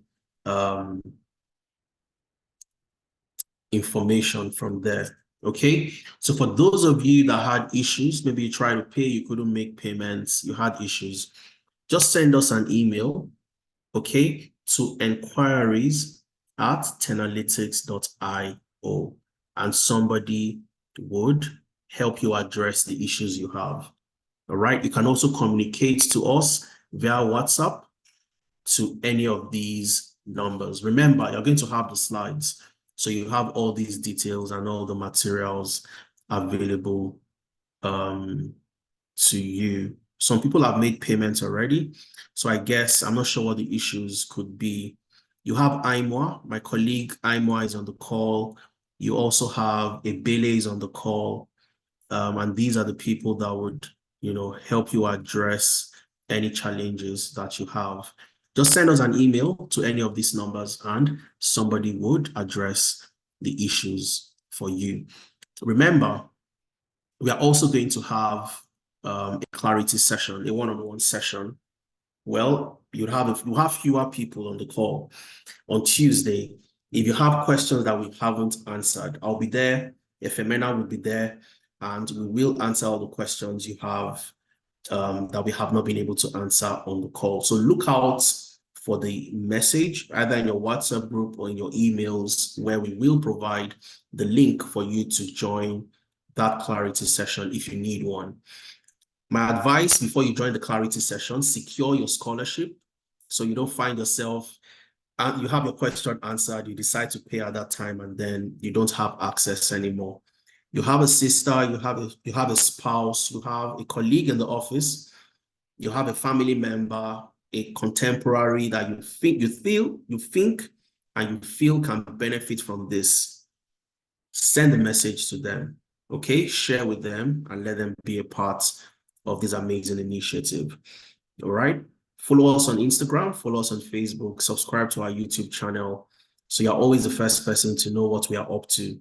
All right? And we'll call it a day at this point. In fact, it's been a very, very long day, but I love the fact that we could take a whole lot of questions because that was the main essence of today's session, to answer the questions that you have.